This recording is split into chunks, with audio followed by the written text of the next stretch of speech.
Welcome in here on the Cush Internet Sports Network. We get set for football tonight from Coal City. This is the Wilmington Wildcats weekly pregame show brought to you by Breezer Construction Company. Breezer, a very proud partner of Wilmington Wildcats athletics here on the Cush Internet Sports Network, and they're joining us once again this year to be our pregame show sponsor, happily called Wilmington Wildcats Weekly each and every week. Well, we're on the road once again, and 2 consecutive trips to Coal City. The weather has kind of become an issue. Last year it was cancel the Friday game. We moved it to Saturday.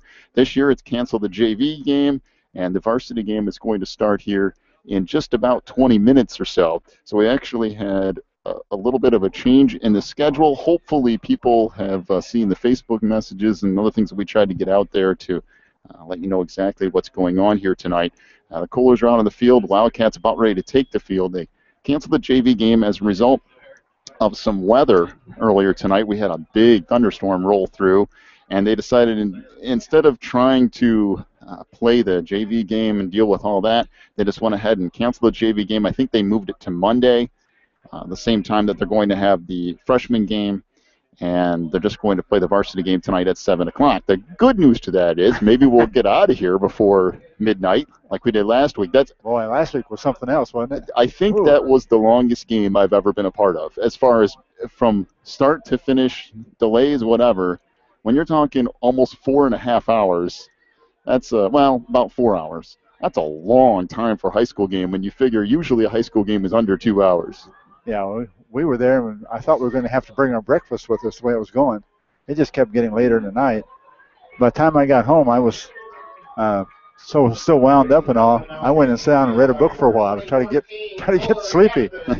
Yeah, it was kind of crazy. I don't think I ended up falling asleep till close to 1 o'clock in the morning. There was some football going on TV when I got home as well, so I kind of watched a little bit of that. And this whole week's just kind of been chaotic. And tonight lends to that. I mean, it's just more chaos. Hopefully we'll get this game in. Looked at the radar just a few moments ago, and I think the big major storms have moved on, unless something pops up, which is a very real possibility. But it looks like off to the west, it's starting to clear off, and it looks like we're going to have decent weather, at least for the next hour or two here to get this football game in. Yeah, I really think we'll get the football game in all right. It looks like the weather's going to cooperate. So we'll just hang on and see what happens. But anything happens when Wilmington and Coal City play. Yeah, it always seems like something odd ends up happening. As we mentioned last year, they canceled the game. And I think we were here for like 3 hours. Yeah, they finally canceled at 10:30 at night. Yeah, canceled that game. And then they went ahead and played it on Saturday. Luckily, they played it late enough in the afternoon they could get off work and get over to it. But tonight, hopefully we won't have those problems. We should have varsity football here in just a few minutes. First and foremost, we have our interview with Coach Jeff Reitz. That will come up here in just a minute, talking about this huge Coal City football team. And I mean quite possibly the biggest I-8 team we've ever seen. When your center is 6'5", 305, that's a pretty good start on an offensive line. Yeah. I think they average about 6'3", 270 or so across that offensive line. That is huge in high school football. 285. Mathena's 280. Oh, boy, 295. Montgomery.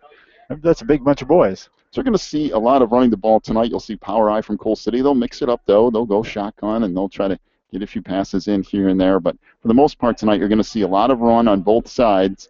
And it's going to be an interesting dynamic. You have Wilmington, who's small and fast, against Coal City, who's big, strong, and powerful. And which one of those is going to win, I don't know. By the way, we were hearing all about how Wilmington had such tremendous speed.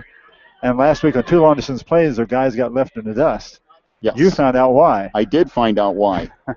They actually sandwiched 3 of their 4. They had 4x100-meter relay team go to state, which is 4 guys who run the 100-meter in a relay. They went to state. 3 of those guys in the 4x100-meter relay were on the football team this year. They got the ball in their hands, and they were gone. So Coach Reed said, well, we thought we were fast, and I still think we're pretty fast. But compared to that, when you got 3 burners like that, what are you going to do? That was crazy. So we're just about 60 minutes or so away from opening kick here tonight between Wilmington and Coal City. We'll take our first break of the night. When we come back, we'll get to our interview with the head coach of the Wildcats, Mr. Jeff Reintz, as Wilmington Wildcats Weekly rolls on, brought to you by Breezer Construction Company here on the Christian Internet Sports Network. Breezer Construction Company is a proud supporter of Wilmington Wildcats football on the Christian Internet Sports Network. For over 30 years, Breezer Construction Company has led the way in providing quality construction to the industrial, utility, and pipeline industries. For more information on Breezer Construction Company, go to breezerconstruction.com. That's breezerconstruction.com, or call 5-521-0900.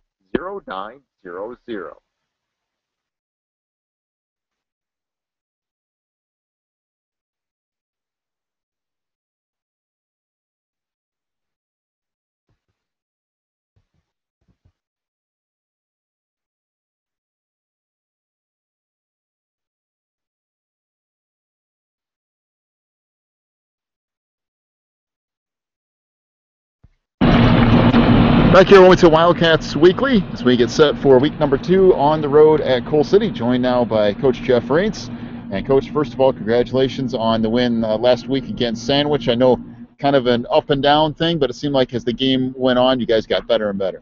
Yeah, it really was. I think the kids came out a little tentative, not quite sure what to expect. And Sandwich came out ready to play. Credit to their head coach, Chris Van Dyke, did a nice job there. No, we were a little surprised by the speed of Sandwich and how quick they were calling plays. Had to adjust to that. And then Sandwich defensively, I think they're a good team. And sometimes we were winning the battle, and sometimes they were. So we were going back and forth there for a while. We were able to come up with some turnovers on defense. And then we had a real good drive there in the third quarter. I think really took the wind out of their sails. And our kids responded well. And they were in good shape and kept playing hard all game long. So overall, I don't care if you win 3-0 or 40-0. You just got to win the first game, and then you know where you're at. You go from there, and obviously we have another great test in Coal City. Well, and it seemed like a little rough. Then you had the whole lightning delay, and nobody wants a lightning delay. You're there, forever at that point. But did that seem to kind of be something that was to your benefit as opposed to a distraction? Because it seemed like things turned around after that. John, the truth's the truth, and we were struggling a little bit, and for us, and they had the momentum. And for us to get them in the locker room and to regroup, I think it was a huge help for us. So there's times that you just take what you can get, and we did at that time. And it just so happened that when we came back out after that delay, we were able to get some things going. And they still had some big plays. Give them credit. They had the one nice pass play, but after that, the fullback Rhonda had a real good play, about 65 yards. So we went back and forth there, but then obviously at the beginning of the second half, we made a few key adjustments there, and we're able to maintain that going through the second half. I know we always talk about week 1 to week 2, and then week 2 to week 3 being the two biggest adjustment periods, trying to figure out what you need to tweak. And outside of the obvious, some penalties and some things like that, where do you feel like you need to improve at the most going into week 2? Oh, offensive line play. And we knew that going in. We're young up front, and we missed some key blocks during the night. Our running backs both were missing blocks for each other. The plus side is we showed people we could throw the ball with Zalomi, Man, and Mason. But the way we blocked in the middle, I thought put it this way, it was about what I thought. There's plays we blocked it very good, and there'd be another 2 plays where just 1 or 2 kids won't quite get their block. Well, against a good team like Sandwich, that's going to get you. And so from that standpoint, it's learning. And I tell you this, to be honest, we did have some kids get tired. Instead of taking themselves out of the game, they stayed in the game because they didn't want to come out. Mm-hmm. Well, a tired kid doesn't do us any good. Get off on the sideline, get your rest, and then we're going to get you back in there. And so it's a learning process for everybody, but we got a lot of kids some time, and so that's huge. All right, get to Coal City this week, and we saw on film at Catbackers on Wednesday a big team, much bigger than probably anybody else you're going to face during the year. What's kind of the mindset going into this? Because I know this is one of the smaller-sized lines you've had in the last few years, going up against one of the biggest teams you've seen. Yeah, it really is. Them on offense, they are. The Matt Long kid at center, 6'5", 305, and their 2 tackles both are 6'4", 275, 280. Their one guard, 6'4", 215. I mean, the field tilts when they come on the field. There's so much weight But we're going to have to use our speed, and we got to use great technique, and we have to gang tackle the Dibble kid. He'll be one of the better kids that we play to. And so, great challenge for our defense. And then on offense, can we take that next step? Can we continue to run the ball and pass the ball and be dangerous from both, to use what they give us? And they're going to be a sound team again on defense, very well coached. And so we're looking to see how we handle that challenge. And then I know we talked about penalties and some other things. I noticed a little bit on special teams, a little bit of a struggle here and there, especially on extra points. Is that something you've talked about this week? Yeah, we did. I had to make sure that we just get everything back to order the way it should be. I thought Casillas kicked the ball well. It's just getting the ball down and getting it set. And then we had a little trouble with our kickoff returns with fumbling the ball a little bit. So, again, I think those things are very fixable, and those kids know what they want to do, and we'll get back to doing it. I know one of the things we've talked about when we get into the middle, especially the small division schedule, when you go to Westmont, you go to Lyle, places like this, trying to get the kids excited about playing week in, week out. Can't imagine that's going to be a problem going to Coal City. No, I would not think so. The one thing about when you play Coal City, that's a rival, and them and Recuster, and our kids know that they're kids, and they know us, and so you don't want to lose to your brothers. And I'm not saying that they're that type, but they run across each other all the time, whether it be at school functions or, it could just be going to the store and you end up seeing somebody. And so, you got a lot of families there, too, that know each other. And so the dads work together, the moms work together, but that's small high school football, and that's what you want, so I'm looking forward to a great atmosphere. All right, lastly tonight, injury-wise, nothing that I know of. Maybe you know something I don't? No, everything's good. We got a few bumps and bruises, but like we said, Cat back was the young man from Sandwich, ended up being okay, just a slight concussion, but that he got carried off, and we're concerned about him. But same token, overall we're pretty good. And knock on wood, hopefully we can stay that way. All right, Coach. Good luck tonight. We'll talk to you in your postgame. All right, thanks, John. That's Coach Jeff Reitz joining us here on the pregame show, brought to you by Breezer Construction Company. Take a break. We'll come back as Wilmington Wildcats Weekly rolls on. We're back here in just a moment on the Christian Internet Sports Network. Breezer Construction Company is a proud supporter of Wilmington Wildcats football on the Christian Internet Sports Network. For over 30 years, Breezer Construction Company has led the way in providing quality construction to the industrial, utility, and pipeline industries. For more information on Breezer Construction Company, go to breezerconstruction.com. That's breezerconstruction.com, or call 815-521-0900. Ricchetti's Cafe and Pizzeria in downtown Coal City is an authentic Italian restaurant that's all about sharing great food in a relaxing atmosphere. Ricchetti's has delicious paninis, sandwiches, calzones, salad, pasta, and of course their incredible pizza. Plus, you can check out a game on one of their many TVs, and they have Wi-Fi too. Stop by Ricchetti's Cafe and Pizzeria today at 375 South Broadway in Coal City.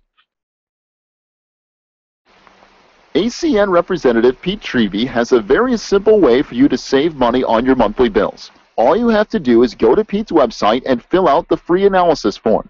Then Pete will show you a detailed way to save money on everything: wireless, satellite TV, high-speed internet, local and long distance, computer support, and coming soon, save money on energy.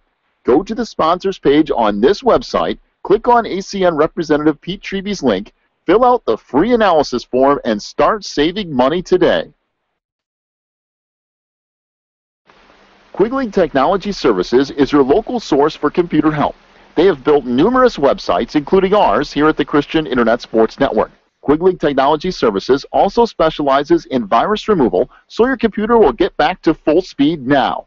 And you can trust them for first-class computer repair, including free local pickup and delivery, plus on-site service, including after hours. Contact Quigley Technology Services at 815-293-7844 or stop by at quigtech.com. That's QUIG tech.com.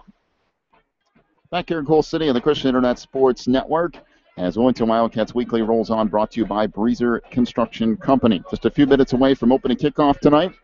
I know it seems early, and it is. They moved up the start time of the varsity game. They canceled the JV game, moved that to Monday night. and the varsity game set to get underway here in just about 6 minutes or so. So they said 7 o'clock. We might be about 7:10 or so before we actually kick this thing off tonight. But it looks, at least at the moment, knock on wood, that the clouds are starting to lighten up a little bit. The rain has stopped for the moment. No more thunder, no more lightning. Maybe we can get this game in tonight without having some sort of big blow-up like we did last week. Well, we certainly hope so, and appreciated them going ahead and moving up the varsity game tonight, because we got a little window in the weather here, and you never know when this is going to kick up another storm. It's already gotten a little bit darker from what it was about 10 minutes ago, but I still think we're going to get the game in just fine. I think so too, and what should be a very interesting contrast in styles tonight. Coal City, very big up front. You heard Coach Reitz talking about it there just a moment ago, averaging about 6'2", 6'3", about 270 pounds across the front. That's a big offensive line. Coal City's on the smaller side this year, Wilmington's on the smaller side this year, not as big as they have been, but they have a feeling like they might be a little bit quicker than they've been in the past.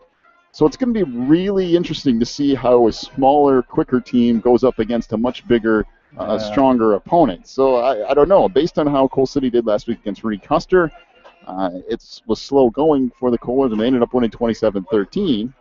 It was mostly they pulled it away at the end of the game, which kind of causes me to think that Reed Custer got tired bullying those big guys around by the time we get to the third and fourth quarter. Well, and I heard, too, that the Comets have another new coach this year. I think it's like the third new coach in 5 years or something like that. That's true. And he's changed it to more like the Army-Navy triple option offense. And they said Coal City had issues stopping it. And I can see why. You don't see the triple option that much. Yeah.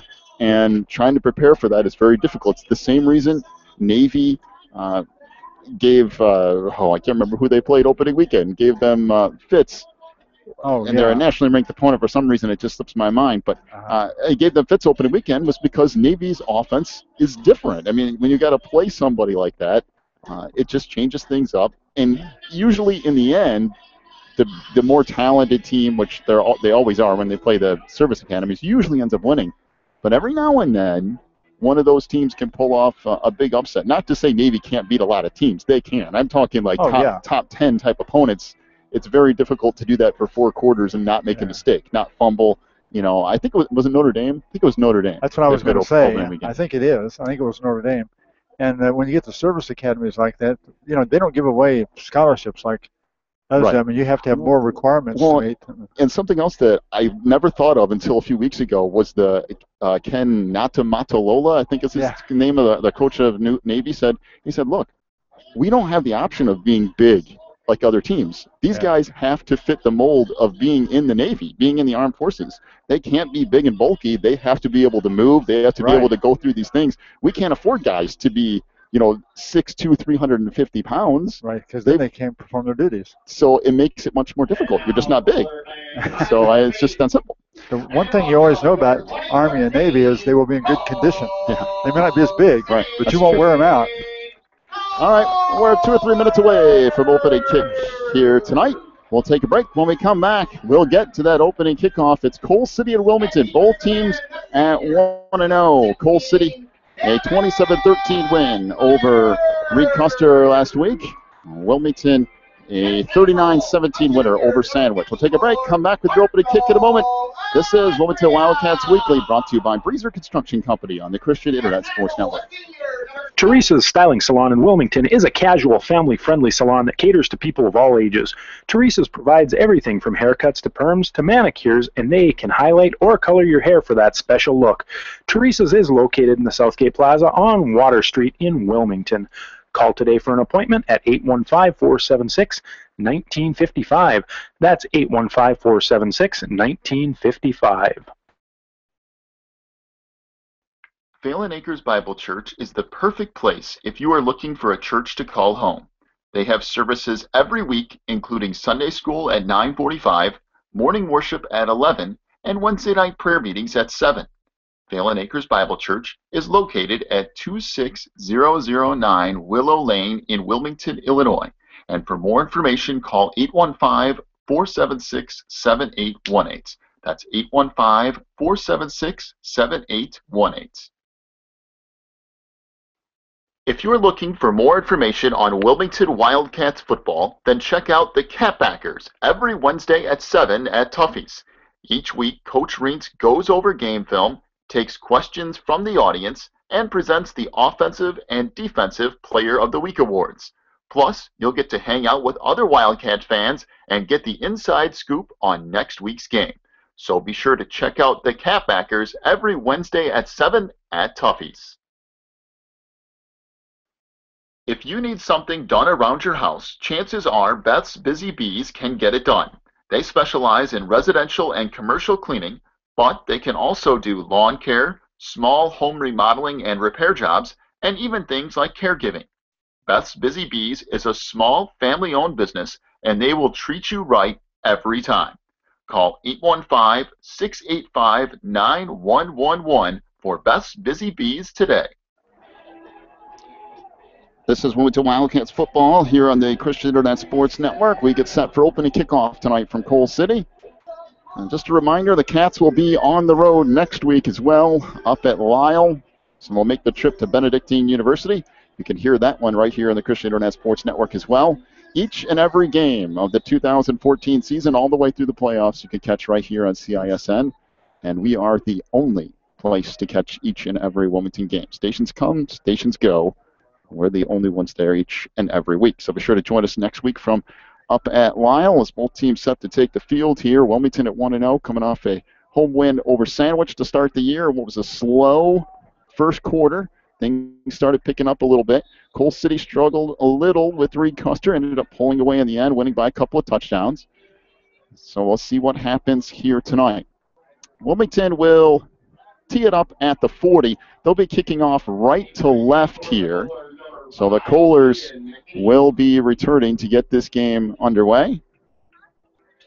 Keegan McKinney back deep for Coal City as that wind whipping around. I think it's blowing, well, now it's not blowing at all.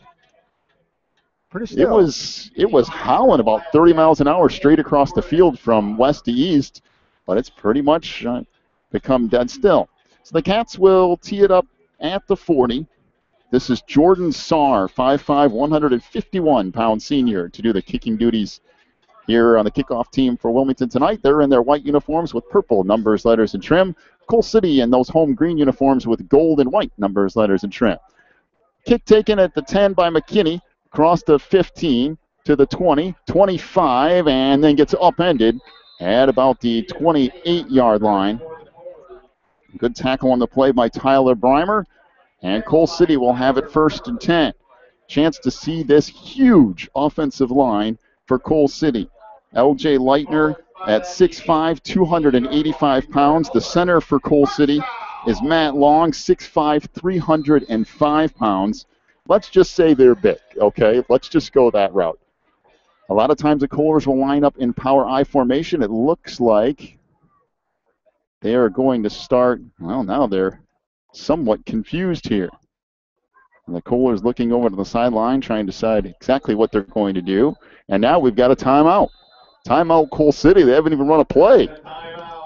They had some confusion. And was that? It looked like Brad Littleton? Littleton was going to take the snap. And that's what they were talking about. We weren't really sure if Littleton was going to be the quarterback or was going to be Mystic or who, but Littleton will get the duties here tonight. And from what I know, I think Coach Reed said he's going to the University of Indiana on a scholarship for baseball. Oh, really? I believe so. How yes. about that? So one thing about it, he probably has an arm.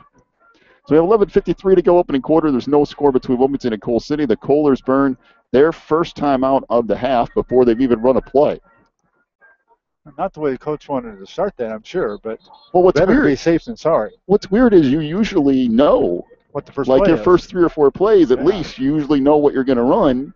And I don't know if they changed it up at the last second or what, but everybody seemed confused, so we'll see what happens now. 1st and 10 for the Kohlers from their own 28-yard line. One receiver to the far side, power I formation for the Kohlers with Jack Dibble, the tailback. Fumble on the opening snap. It's loose, and I think Coal City got back on top of it. Littleton couldn't handle the snap. That'll bring up 2nd and 10 for Coal City. Boy, talk about sputtering to a start. You have to use a timeout before your first play, and then A fumble on the initial snap. For Wilmington, you're going, all right, we could use this kind of a break. Yeah, because those big guys up front, Wilmington take every break they can get. Now, power I formation again. Dibble is the tailback. Littleton under center. Handoff goes Dibble, left side, trying to turn forward. Nothing there, really. Gets maybe 2 to 3 yards before the Cats stack it up. Nice job by the linebackers stepping up in the hole and clogging that gap. So we'll bring up 3rd down and 7 for Coal City. Alex Lomi, the credit on the tackle that time around. I mean, that fumble in that first exchange makes a big difference when you're going to try to run on somebody, because now instead of being 2nd and 7, it's 3rd and 7. So they're probably going to have to unveil a little bit of a passing game here right off the bat. So the Kohlers come up to the line. One receiver split out to the far side. Again, power I formation. Looked like the fullback moved, but no flag. And now there is a flag for delay of game. Good grief. It's just like they're really discombobulated out there, it seems like, speaking of Coal City. So they had a timeout, a fumble, and delay of game on their opening drive here. That does not help the Coal City cause. It'll bring up 3rd and 12 for the Kohlers. Ball all the way back to the Coal City 26-yard line now. Yeah.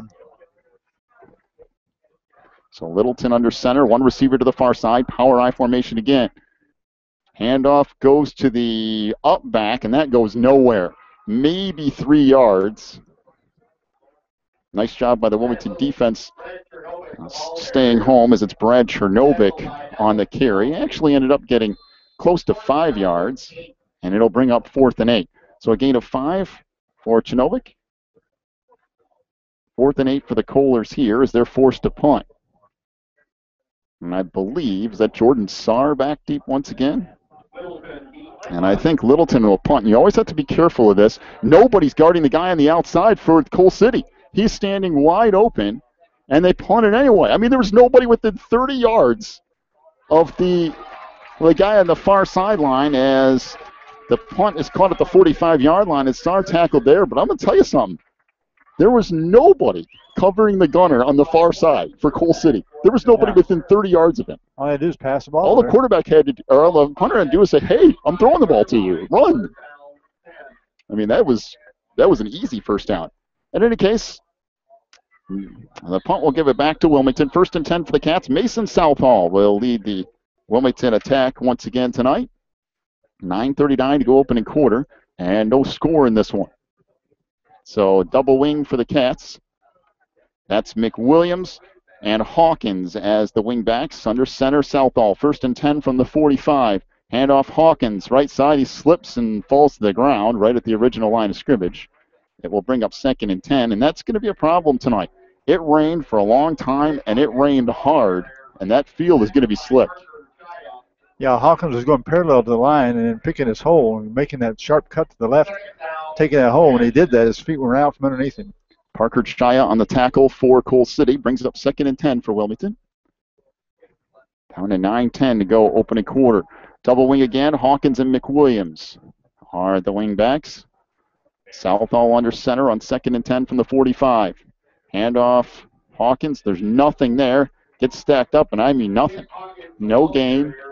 Not because of a lack of hustle on Nick Hawkins' part. He was trying, but there's just nowhere to go. He tried a couple places. Every time he tried another place, there was another Kohler right there in front of him. And the Kohlers had just bottled up that whole line.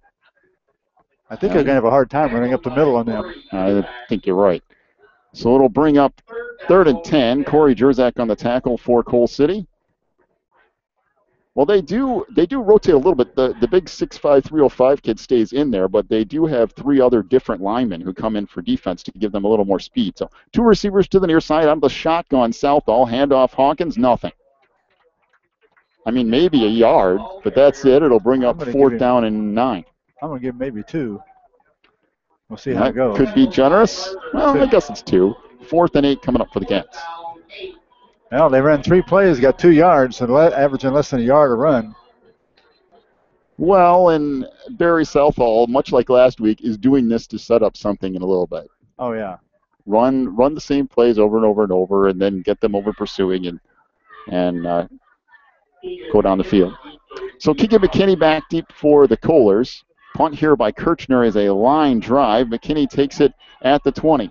25 out to the 30 and still churning out to the 34-yard line. Good return by Keegan McKinney. And the Kohlers will have it at their own 34-yard line. 1st and 10, no score. 7:31 to go in our opening quarter here in Coal City. Wilmington's first road game of the year. And what appears to be a fairly evenly matched up game tonight. Again, it's the size and strength of Coal City against the speed of Wilmington. So shotgun formation here for the Kohlers. 2 receivers to the near side, 1 to the far.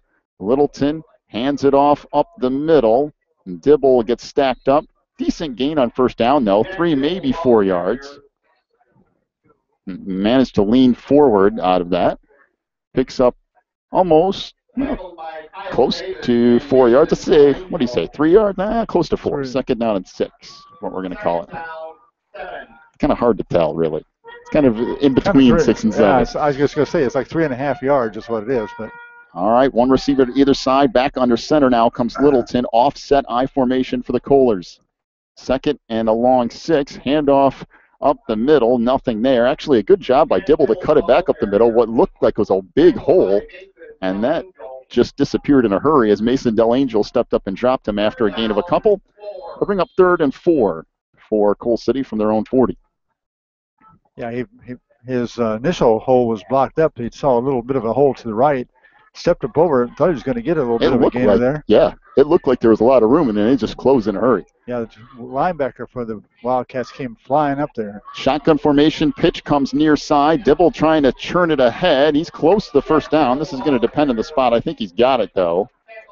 It was shotgun formation, and they kind of pitched it to the outside for Mr. Dibble. And this is going to be close, and he does have a 1st down. Got 4 down, just enough for a 1st down for Coal City. 1st and 10 now from their own 44-yard line. One thing about it, I am not overly scared by any speed on this team. No, it's their power. They're gigantic. Yeah, tremendous power. So Littleton will stay shotgun again. 2 receivers to the near side, 1 to the far. And 1 setback as well. Man in motion to the near side. And Littleton fires left side. That's incomplete and way overshot his intended receiver. That was Keegan McKinney. I believe Austin Hedrick was out there in coverage, but there wasn't much to cover because the pass sailed about 10 yards over the head of McKinney. Well, he did a post pattern, went up and broke toward the inside, and Austin was going to move in to make the play. He saw the ball was going high, and he tried to change direction, but his feet wouldn't let him. Slipped out from underneath him again. All right, 2nd down and 10 upcoming here for Coal City. Shotgun formation again. Official timeout here. Can they not get the sign? I think they couldn't get the sign changed. The guy with the actual down marker, it was on 4th down, and he couldn't get it changed. So the coach from Wilmington had to help him change it up. 2nd and 10 for Coal City from the 44 of the Kohlers. Shotgun again for Littleton. 1 receiver to the far side, 1 to the near, 2 slot backs, 1 in motion to the near side, and 1 setback as well. Handoff goes Dibble, and he's tripped up after a gain of a couple. Boy, what closing speed by Nick Hawkins.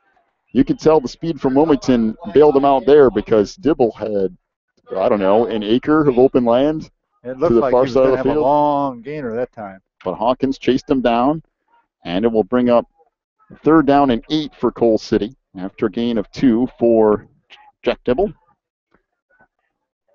Ball out close to the 47-yard line. 4 receivers to the near side in a diamond pattern, usually reserved for a wide receiver screen. 1 receiver to the far side. Littleton out of the gun. Fakes the screen, fires far side, caught. Hawkins slipped to the ground to make that Hedrick, and it goes all the way down to the Wilmington 30-yard line. And there's a flag coming in, which more than likely is a personal foul on Wilmington. And that's going to move it even farther. Keegan McKinney on the reception. And really, Hedrick had pretty good coverage. He just slipped and fell. A gain of 18 yards on the pass from Littleton to McKinney. The ball's at the 30. We'll see what the call is here. It almost has to be on Wilmington. I can't imagine it's anything else. I think the Wilmington So it's personal foul on the Wildcats. Yeah, he was over the top of him, taunting him, it looked like. Why you did that after the guy just gained 18 yards on you, I don't know. I don't know. And Wilmington had problems with penalties last week. You cannot do that against Coal City, or it's going to be a very long night.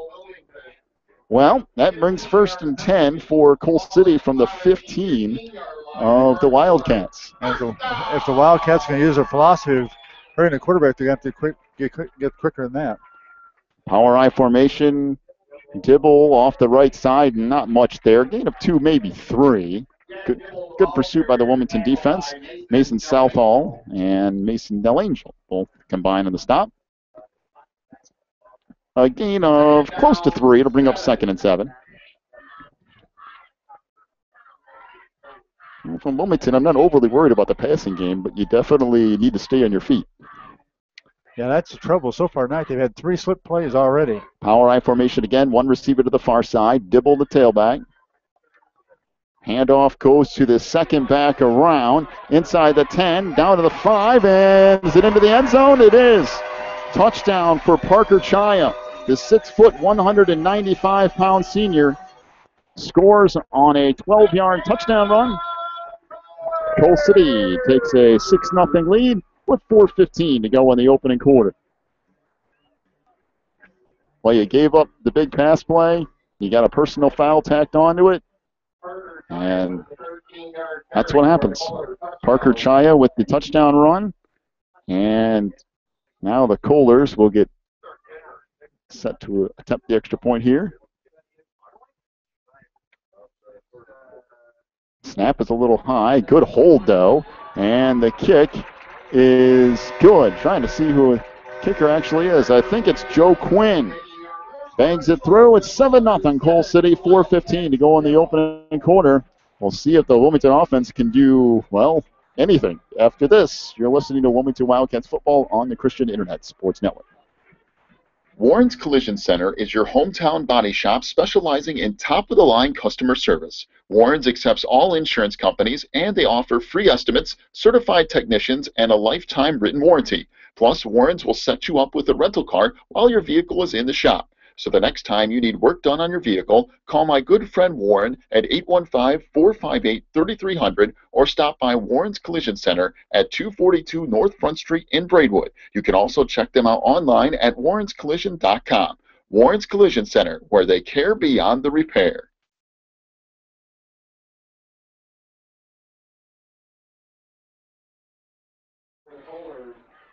Seven nothing, the lead for Coal City.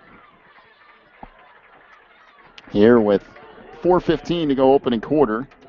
The Cats gave up an 18-yard pass, tacked on a 15-yard personal foul, and in the end, a touchdown run for the Kohlers of 12 yards, and it wasn't Mr. Dibble. It was the second back through.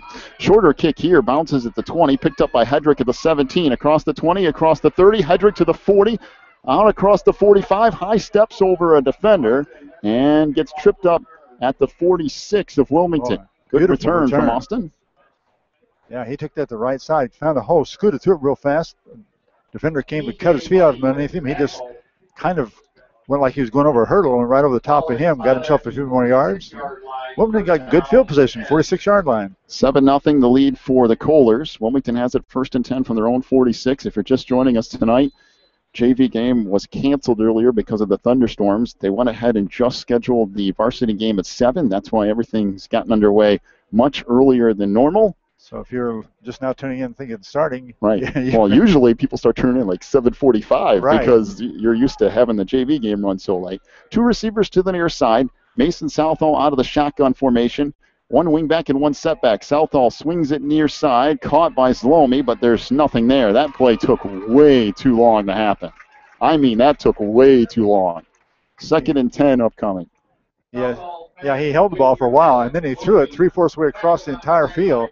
It was an easy job for the defender just to be there when the ball got there. I mean, for me, it's a good throw by Mason, but he's throwing it literally the entire width of the football field. By the time it gets there, even if the receiver has made a good move and the defensive back wasn't there to begin with, by the time you throw the ball the complete width of the football field, The defender has plenty of time to get back on top of the receiver, which is what happened there. 2nd and 10 for Wilmington. 2 receivers to the far side now. Mason out of the shotgun, flanked by 1 running back to his right and 1 wing back. Handoff goes Hawkins. Nothing. I mean nothing. And what a play defensively. Combining on the stop was Paul Jones and Corey Jerzak, and they just laid the wood to Nick Hawkins. 3rd and 10 upcoming. Well, Hawkins has carried the ball so far tonight 4 times. 3 times he got no gain. 1 time he got 2 yards. Well, I hate to say this, but I think you're going to have to get a little bit more imaginative tonight. If you're going to win this game, you're going to have to. I mean, I've said that before, and by the second half, things start rolling, and they usually stick with what they do, and it usually works. Oh, but I'm just kind of thinking out loud that they might have to do something different. Now, timeout Wilmington. Play clock had run all the way down. Mason Southall uses a timeout, and this has not been a good start for Wilmington. In fact, it's been on the border of being pretty bad. Disastrous. Yeah, they've already had trouble. They're trying to make. They're going to have to adjust their game a little bit. Their game is speed, but they're going to have to adjust to this condition of the field a little bit. They're trying to still make those cuts, and their feet are sliding out from underneath them. This field definitely favors Coal City with his power and his big guys. Well, and for me, Coal City is, I mean, they're bigger and stronger. Now, like I said before, they switch offensive and defensive lines. Yeah. So all the big guys on offense don't necessarily play defensive line, but they do still have Matt Long at 6'5", 305 pounds, anchoring the middle of the defensive line for Coal City. And let's face it, even their quote-unquote smaller guys that they put in on defense aren't that small. Right. So, I mean, you're playing a much larger team tonight. As a matter of fact, Kevin Myers at 6'1", 195 pounds, playing a defensive end. Marco Allegra, 5'10", 210 pounds, playing defensive tackle tonight. I mean, so you're talking, you're not going up against weaklings. Oh, no. Defensively for Coal City. Shotgun formation, 2 receivers to the far side. 3rd and 10 for Wilmington. 1 receiver in motion to the near side. Southall fires deep down the far sideline. It is caught by Zalomi. 20, 10, 5, touchdown Wilmington. Wow. No flags. A 53-yard touchdown pass. Mason Southall to Alex Lomi. And just like that, the Cats are 1 point away from tying this thing up at 7. Wow, what a pass from Mason Southall. That thing was on the money. I thought the defender was going to be right there and going to be able to knock it down or pick it off. But it was right over the top of his reach, right down in Zalomi's hand. That was just a beautiful pass. Man, it was good, right on the ball. So coming on for the extra point is Jake Casillas. This has been a disaster for Wilmington. The first game has been the special teams. We'll see if they've kind of worked on some of this stuff. That looks much better. Casillas bangs it through. That looked really good. As Casillas gets the extra point, we're tied at 7. 2:31 to go in the first. And maybe that will spark things a little bit. We'll take a break. Back with more Cats football in just a moment on the Christian Internet Sports Network. Breezer Construction Company is a proud supporter of Wilmington Wildcats football on the Christian Internet Sports Network. For over 30 years, Breezer Construction Company has led the way in providing quality construction to the industrial, utility, and pipeline industries. For more information on Breezer Construction Company, go to breezerconstruction.com. That's breezerconstruction.com or call 815-521-0900. Ricchetti's Cafe and Pizzeria in downtown Coal City is an authentic Italian restaurant that's all about sharing great food in a relaxing atmosphere. Ricchetti's has delicious paninis, sandwiches, calzones, salad, pasta, and of course their incredible pizza. Plus, you can check out a game on one of their many TVs, and they have Wi-Fi too. Stop by Ricchetti's Cafe and Pizzeria today at 375 South Broadway in Coal City. We're tied at 7 here in Coal City. Wilmington just coming off a, I think, officially 54-yard touchdown pass. Mason Southall to Alex Lomi. 7-7. Our score here tonight. I think everybody was expecting kind of a low score, slug it out type of thing. Who knows? Maybe we'll get something else. You never know when these two meet. Boy, that was one beautiful pass. That was unbelievable. And there's a kick to the far side, down around the 5-yard line. Taken there, I believe, by McKinney. Across the 10, 15, out to the 20, 25, and to the 30-yard line. Out to the 32 before he's finally stopped. Coal City will take over there, 1st and 10. Let's face it, the Colders had a nice drive. The last time they had the football, they had an 18-yard pass play from Littleton to McKinney. Then they tacked on a 15-yard personal foul onto that, took the ball down to the 15, and in 2 plays, the Colders were in the end zone. And if there's one thing you don't want to do is give them a short field. No, you don't. Because that's going to be all kinds of trouble. You've already got all that strength and weight to contend with. You don't want to get them close to goal line. One receiver in motion. Littleton out of the shotgun. Hands it near side. That's going to go Great nowhere. Pursuit. Loss of a couple on the play. 36. Nice job coming up to make the stop by Jake Capwell. 5'10", 176-pound junior. That's Junior Arias, 5'8", 150-pound sophomore on the carry for Coal City. Actually lost about 3 yards. Bring up 2nd down and 13 for Coal City. See, that's the thing tonight. For the most part, I'm not really sure misdirection is going to work all that well for Coal City. It did down at the goal line. But Wilmington's speed usually makes up for that. I think the pass game is going to be the problem for Wilmington defensively. Shotgun formation, Littleton again. Trips receivers to the near side. Handoff goes Dibble. Far side, he has room. Gets to the outside. There he goes. 40, 45 to midfield, all the way down to the Wilmington 45-yard line. A gain of 25 yards. Joe Mann finally on the stop. And that's what I'm talking about. If Coal City will just go big and just run the football, I think that's their best bet tonight. Go big, run it left, run it right, throw a pass every now and then, and I mean, they're huge. Oh, yeah, there's no way that Wilmington can match up with a man-to-man out there. And, again, the end has got to stay as an anchor over there, not move. Offset I formation, Littleton under center. Handoff, fumble on the play, and I think Wilmington has it. Out at the 49, they do. Joe Mann ended up with it. The Wildcats force a fumble, force a turnover, and Wilmington will take over close to midfield. I'm not sure what happened there. If somebody poked it out of the hands of Dibble or if he just had a bad handoff from Littleton, but no matter what happened, the fumble moved back out to the 49, and Joe Mann was right there to hop on it. And that's what Wilmington needed defensively. They needed something to give them some sort of momentum defensively. Coal City's so big, so strong. Now the Cats will work out of the shotgun again. Double wing formation this time, though. Southall out of the gun. From the 49, handoff Hawkins. Up the middle, there's nothing there. A yard, maybe 2 at the most. Well, he's 4 for 5. Well, you run into that teeth of the Coal City defense. Parker Chaya ends up with the stop, but when you're running the ball at Matt Long, who's 6'5", 305, and I think they rotated Andrew Mathena, who's 6'4", 280. You aren't going through again, there. Slight problem. You're not going through there. You better go around them or over them. It's Mathena who's in there now. Long's in the sideline, but it doesn't matter. If you rotate those two, that means you've got one huge defensive tackle. And always fresh. 2 receivers to the near side under center. Southall looks downfield, holding it himself, tries to keep it, breaks 1 tackle, dives ahead, gets down to about the 45-yard line, picks up about 4. We're down to 20 seconds to go in the opening quarter with the score tied at 7. This will bring up 3rd down and 4 for the Cats. And I believe Wilmington will let it go to the end of the quarter. I don't know. Mason's coming back out here. I can't imagine that they're going to try to get a playoff here. And that will bring us to the end of the first quarter. Game tied at 7 between Wilmington and Coal City. We'll take a break. Back with more Cats football in just a moment. You're listening to the Christian Internet Sports Network.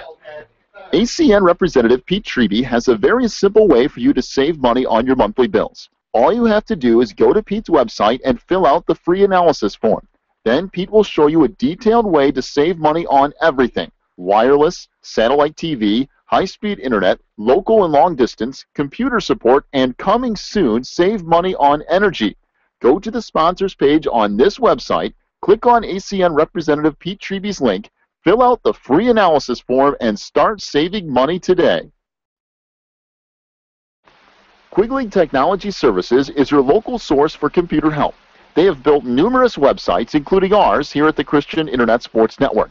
Quigley Technology Services also specializes in virus removal, so your computer will get back to full speed now. And you can trust them for first-class computer repair, including free local pickup and delivery, plus on-site service, including after hours.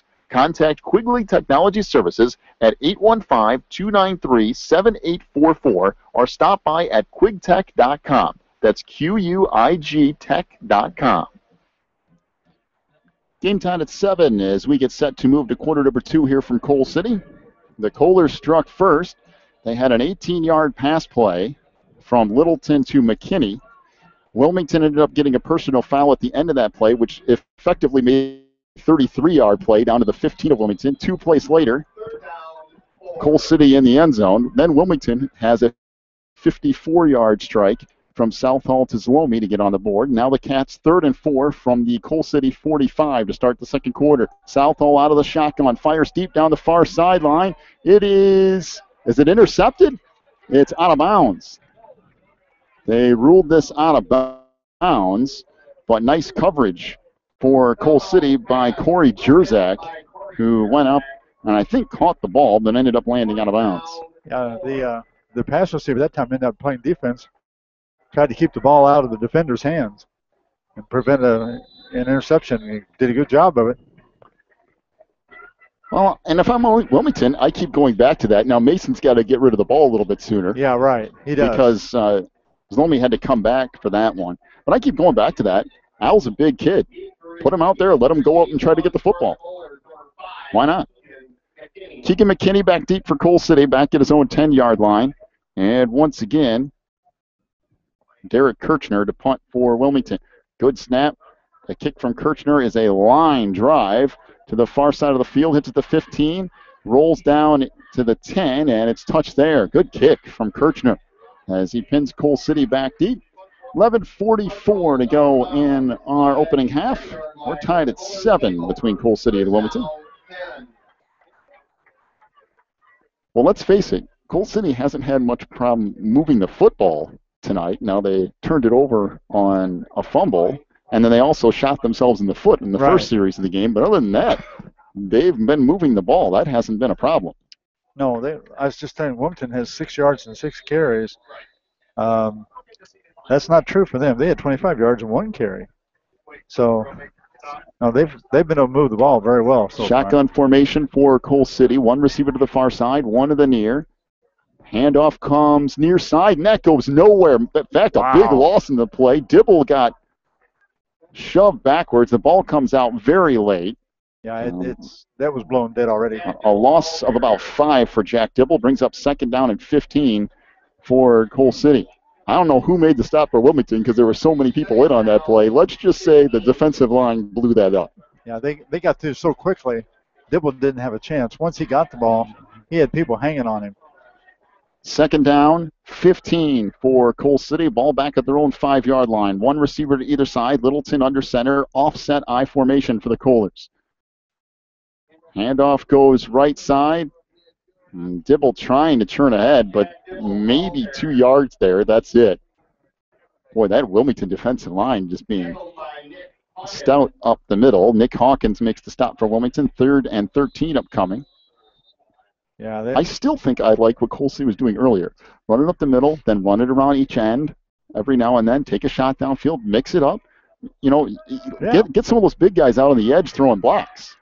It doesn't mean you have to do, reverses and stuff, but get some of your guys to the outside. Just run. There it is. Pitch to the outside. But really nice job defensively by Coal City. I want to say that's by Wilmington. Is that Gavin Hawks playing that? It was 28. The cornerback. As Hawks came up and really did a nice job sealing the corner. It looked like there was room out there, and Hawks just stepped up and kept it to a gain of 1. Bring up 4th and 12. Now, if Wilmington starts doing that effectively, bring up their cornerbacks, and takes away the run to the outside, well, now Coal City's going to have to go to the air exclusively, and that could be a little bit of a problem. Was that Dibble again? I believe so. Yeah, that's what was missing the last time that Dibble got a long gain around the end. Was Coal City punting out of their own end zone. This bounces at the the Coal City 35, and will be touched dead at the 33-yard line of the Kohlers. Now, Littleton just wanted to get rid of it, and that's probably the best case scenario there. Just get rid of the football and try to keep from mistakes. But now Wilmington with a short field. 1st and 10 from officially the 32 of Coal City. Not a big threat for Wilmington to have a short field just for Coal City because Wilmington can't overpower them. But still, you don't want to turn the ball over to Wilmington on your own 32-yard line. Really, I'm almost the mindset tonight, whoever can throw the ball better is going to win this game. I don't think either one of these teams can really run on each other. You could be right. We'll see.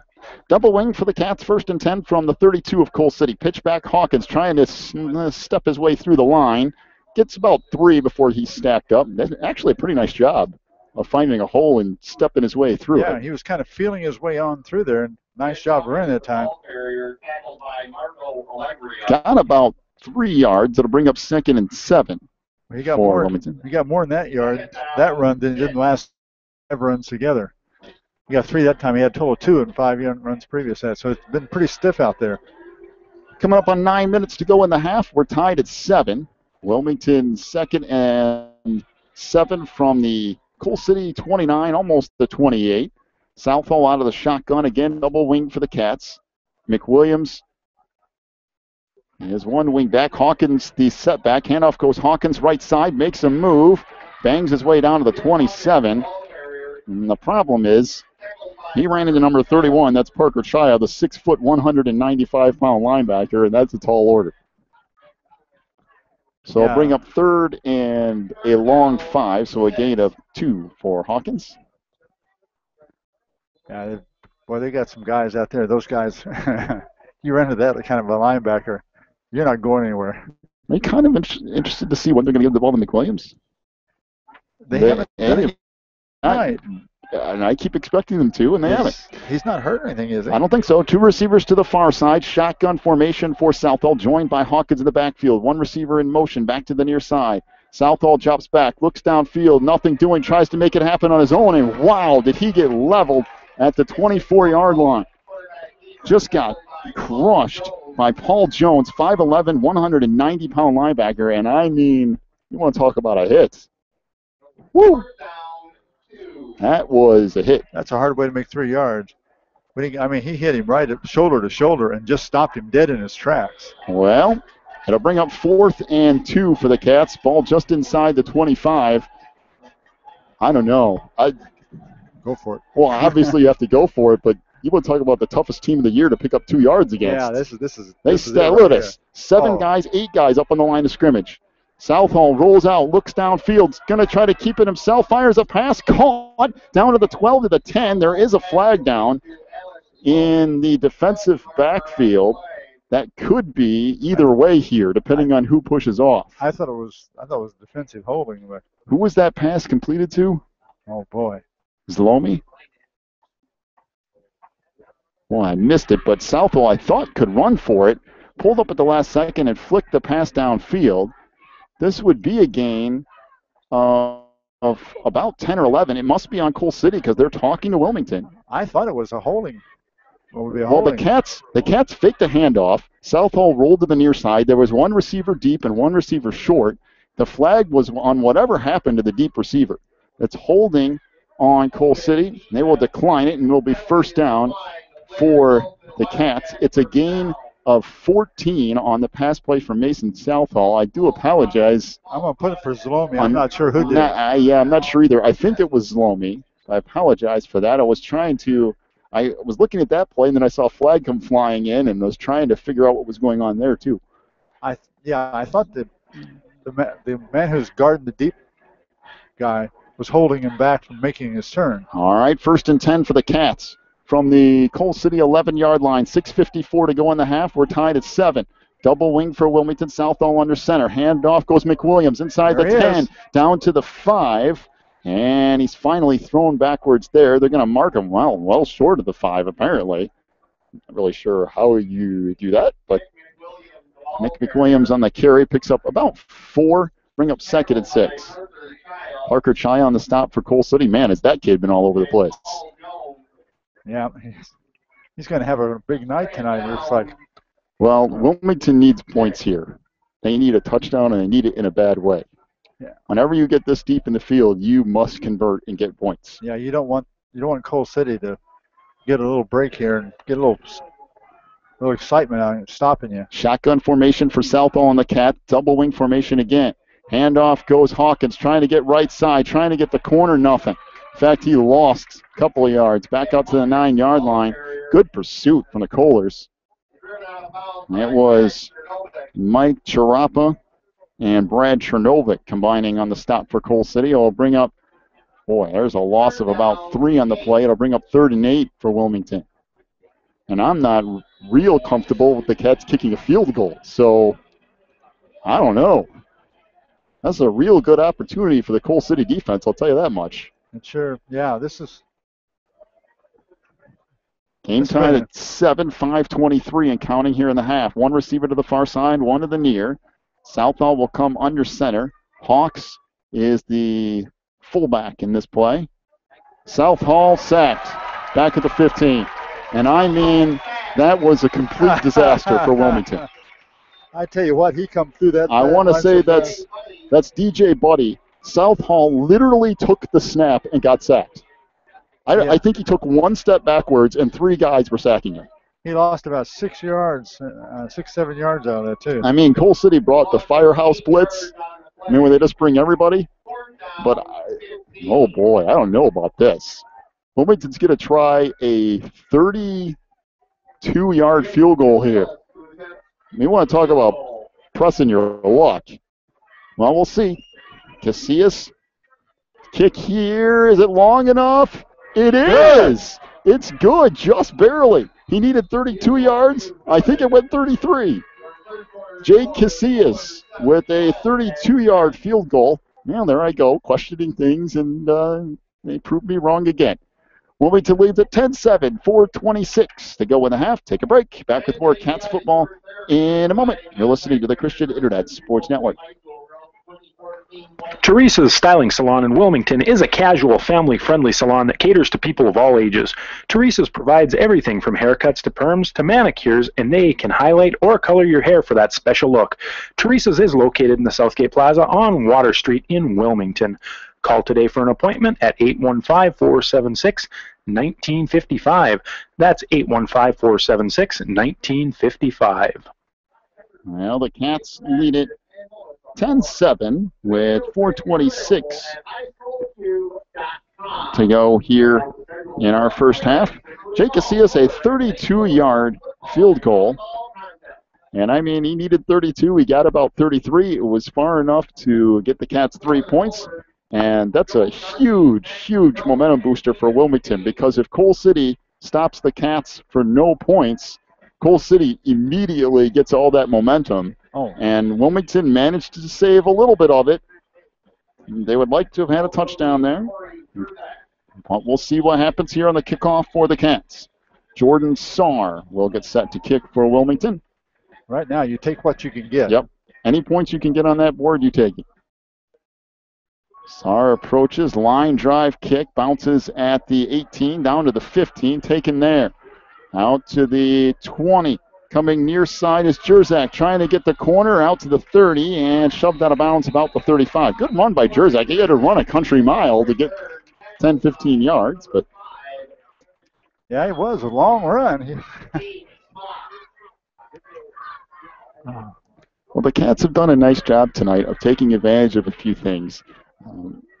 Earlier on, the 15-yard penalty hurt Wilmington. They came back with the 54-yard touchdown pass from Mason Southall to Alex Zlomi. They forced a fumble tonight that they recovered. And Coal City's been kind of up and down offensively. One receiver to either side, offset I formation. Handoff goes up the middle to Dibble. Nothing there. Good job for the Cats. The interior of that defensive line. Gain of a yard, maybe 2. Yeah, he had a head of steam. He went through that line, and he just came to a screech more like he ran into molasses or something. He just stopped. Joe Mann on that stop for the Cats. Second down and about 8 coming up here for Coal City. Well, one thing about this Kohlers roster, I don't think you're going to see them go too much hurry-up offense tonight. Maybe. Maybe you get the fourth quarter, they might get it out of there, but All right, so Dibble joins Littleton in the backfield. One receiver to the far side, one to the near. Littleton drops back to pass, looking downfield, fires deep down the far sideline. That's incomplete. Out at the 30-yard line. Pass was intended for Junior Arias. Good coverage out there for Wilmington. I believe that's Gavin Hawks on coverage. Yeah, that was nice coverage by Hawks. He was running step for step with him, and there was no chance, very little chance that could be completed. It would have taken a perfectly thrown ball, and that wasn't. And again, I think that's something Coal City needs to do effectively tonight to win. And they need to stretch the field a little bit, as does Wilmington. They need to stretch the field a little bit, open up the run game, because both of these teams are stacked to stop the run. I mean, they just are. Yeah. One receiver to the far side, trips receivers to the near side, although two bunched up near the rest of the offensive line. Littleton faked one pass, now rolling right side, looking downfield, fires deep. Oh, almost intercepted by Alex Lomi. Incomplete at the 45. So Lomi had interception on his mind. He broke in front of the pass receiver as they were going parallel to that 45-yard line, just right off his fingertips. Matt Norton was the intended receiver, 5'10", 185-pound junior. Good coverage by Mr. Lomi. And Coal City will be forced to punt on 4th and 8. Wilmington's defense hasn't done too bad tonight outside of giving up the one pass play and getting the 15-yard personal foul. It's been pretty good. After that, you're right. They've stiffened up very nicely. Well, Jordan Sarr back deep for Wilmington. Missing a guy. As Brad Littleton will get set to punt. 3:23 to go in the half. The problem for Coal City is they passed the ball a couple of times and they stopped the clock. This kick goes straight up in the air for Wilmington. Just want to get away. Bounces at the 50, rolls to the 45, and then goes out of bounds around the 43-yard line. Well, once again, the Cats get fairly decent field position, and like I said, the Kohlers ran a couple pass plays. They stopped the clock, and now Wilmington, with 3:14 to go in the half, has plenty of time to get in scoring position. You're absolutely right. This is where Wilmington needs to get. They need to take the rest of the time now and get a score out of this. If Coal City is going to give you this field position, you need to take advantage of it. 3:14 to go in the half. 10-7 Wilmington. 1st and 10 for the Cats from their own 44. Double wing for Wilmington here. Handoff goes McWilliams, trying to bounce it to the outside. Not much there. Maybe a yard, close to 2. Good pursuit by the Kohlers defensively. I believe that's Matt Norton who got out there to make the stop for Coal City. Bring up 2nd and 8, so gain of a couple for Wilmington. Yeah, he was actually blocked down, and we reached up while he was going by him and grabbed his foot, pulled him down when he went by. Well, if you're Wilmington, you want to use the entire rest of the clock here in the half, no matter what, and try to get a chance at getting some points here. But I'm fine going into the half just doing this. Southall dropped the snap, now picks it up and manages to make something positive out of that. I don't know how. Picks up about 3 yards. It'll bring up 3rd and 5 for the Cats. He dropped the snap initially and then just picked it up and sprinted forward. Yeah, he sure did. He was very fortunate to be able to reach down and pick it up. It was laid right at his feet. And so he grabbed it off the turf and took a step to the left. Found a little hole over there and got himself a few yards. Got himself 3 yards there. Almost 4 yards. Officially 3rd down and 4 for the Cats from right at midfield. I mean, the ball's sitting right on the 50-yard line. Cats lead at 10-7. 2 minutes and counting to go in the half. A big 3rd down here for Wilmington. 2 receivers to the near side. Southall under center. 1 wing back, 1 fullback. Handoff goes McWilliams on the counter. Has room. 45-40. McWilliams to the 30, to the 20, 15, 10, 5. Touchdown, Wilmington. Wow. Wow. Nick McWilliams. A 50-yard touchdown run on a misdirection play. McWilliams off the left side. He goes 50 yards, and the Cats strike with 1:43 to go in the half. We're sitting here. You and I we were talking a while ago. Where's McWilliams? That's what Coach does. He lets you think about one player for a long time, then he whaps you with the other one. Well, it just occurred to me. We saw Hawkins, and like, well, where's McWilliams? That's where he is. Yep. Waiting for a moment where they can use him. They've used him a couple times tonight, but wow. And there's the team speed, by the way, of Wilmington. You can see the difference in the team speed. McWilliams just took off. Casillas on for an extra point attempt. Good snap, good hold. The kick is good as well. And wow, that Wilmington special teams is looking a lot better this week. Boy, what a difference. Week 1 to week 2. 17-7 the lead for Wilmington. 1:43 to go in the half. We're back in a moment. Oh, by the way, stick around for our halftime show brought to you by Warren's Collision Center. The good people down at Warren's over there in Braidwood. Sure to stick around for our halftime show brought to you by Warren's. We'll go over our first half stats, preview the second half as well, and get you caught up on some scores from around the area. 17-7 Cats, back in a moment on the Christian Internet Sports Network. Phelan Acres Bible Church is the perfect place if you are looking for a church to call home. They have services every week, including Sunday school at 9:45, morning worship at 11, and Wednesday night prayer meetings at 7. Phelan Acres Bible Church is located at 26009 Willow Lane in Wilmington, Illinois. And for more information, call 815-476-7818. That's 815-476-7818. 1:43 to go in the half. 17-7 the lead for Wilmington. Still time on the clock for Coal City, though. 1:43 to go. That's an awful lot of time, especially considering Coal City still has 2 timeouts, I do believe. All teed up at the 40. Wilmington kicking off left to right. Keegan McKinney back deep for Coal City. Jordan Sarr approaches. Line drive kick. Bounces off one of the up men for Coal City. Rolls down to the 23. Out to the 30. And to the 35-yard line goes the return. That's where Coal City will start 1st and 10. As Jordan Sarr just kind of line driving that one there to keep Coal City away from a big return. Joe Quinn on the return for the Coalers. Minute 33 to go in the half. As we mentioned, still plenty of time for Coal City, although they don't strike me as the quick strike type of offense. No. But all it takes is one deep pass and you're in business. That's why I was saying, they don't strike as a quick strike offense at all. But all they got to do is get one guy in the open. Got some interesting scores for you coming up at halftime, too. Got scores from around the I-8 in the area as well. One receiver to the far side, one to the near. Shotgun for Littleton for the Coalers. Handoff goes to Dibble. Nothing. No gain at all. Nice job by Jake Capwell, again, coming up to make the stop. Bring up 2nd and 10 for Coal City. Well, they don't risk Dibble. In 3 carries outside of Dibble. That's, how do you pronounce his name, Parker? Parker Chaya. Parker Cha? Chaya. Chaya. Yeah, Parker had the 1 touchdown run, right? On the misdirection. Kind of the same type of play that McWilliams scored on. Misdirection to the far side. Out of the gun, Littleton hands it off up the middle. Dibble and somebody hanging on to a shoulder pad for Wilmington. He was trying not to let go. He was trying to get loose. He almost did. He got 6 yards out of that one. Dibble gets 6 yards, bring up 3rd and 4. Joe Mann hanging on for dear life. Well, he trying was. to keep Dibble under check. Down to 35 seconds to go in the half. 3rd and 4 upcoming for Coal City, and they're in no hurry here. They definitely do not want to give the ball back to Wilmington. 30 seconds left and counting, and it's going down. Kind of surprised. Well, I guess if you're Wilmington, you're willing to go in at 17-7. Yes. I do believe. 2 receivers to the near side. Shotgun for Littleton. Handoff goes up the middle. Dibble's got the first down across the 45 to the 47-yard line. Picks up about 6 yards, down to 14 seconds to go in the half. Boy, he's picked up 12 yards in the last 2 carries. What's happened to Wilmington is guarding against the pass, I think, a little bit. It's leaving a little bit of room for him to run.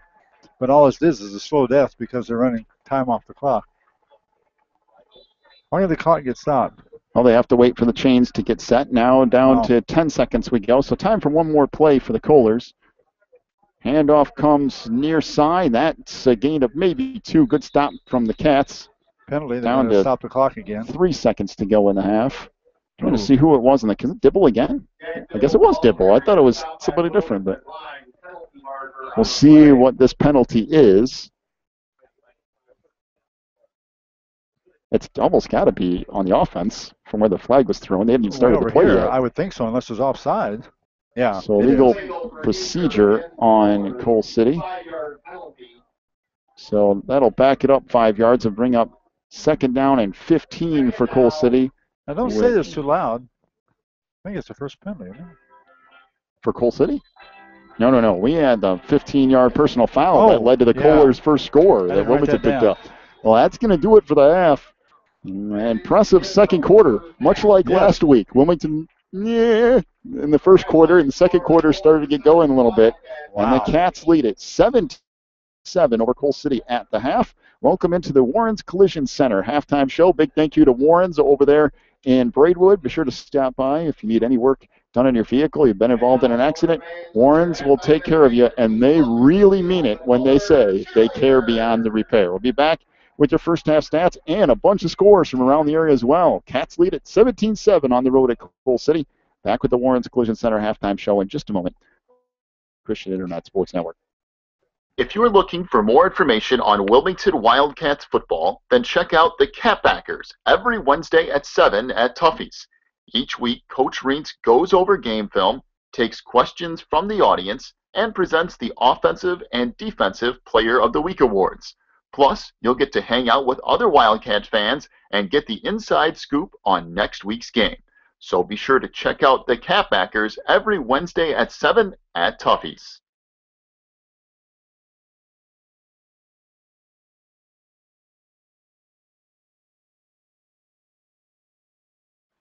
If you need something done around your house, chances are Beth's Busy Bees can get it done. They specialize in residential and commercial cleaning, but they can also do lawn care, small home remodeling and repair jobs, and even things like caregiving. Beth's Busy Bees is a small family-owned business, and they will treat you right every time. Call 815-685-9111 for Beth's Busy Bees today. Warren's Collision Center is your hometown body shop specializing in top-of-the-line customer service. Warren's accepts all insurance companies, and they offer free estimates, certified technicians, and a lifetime written warranty. Plus, Warren's will set you up with a rental car while your vehicle is in the shop.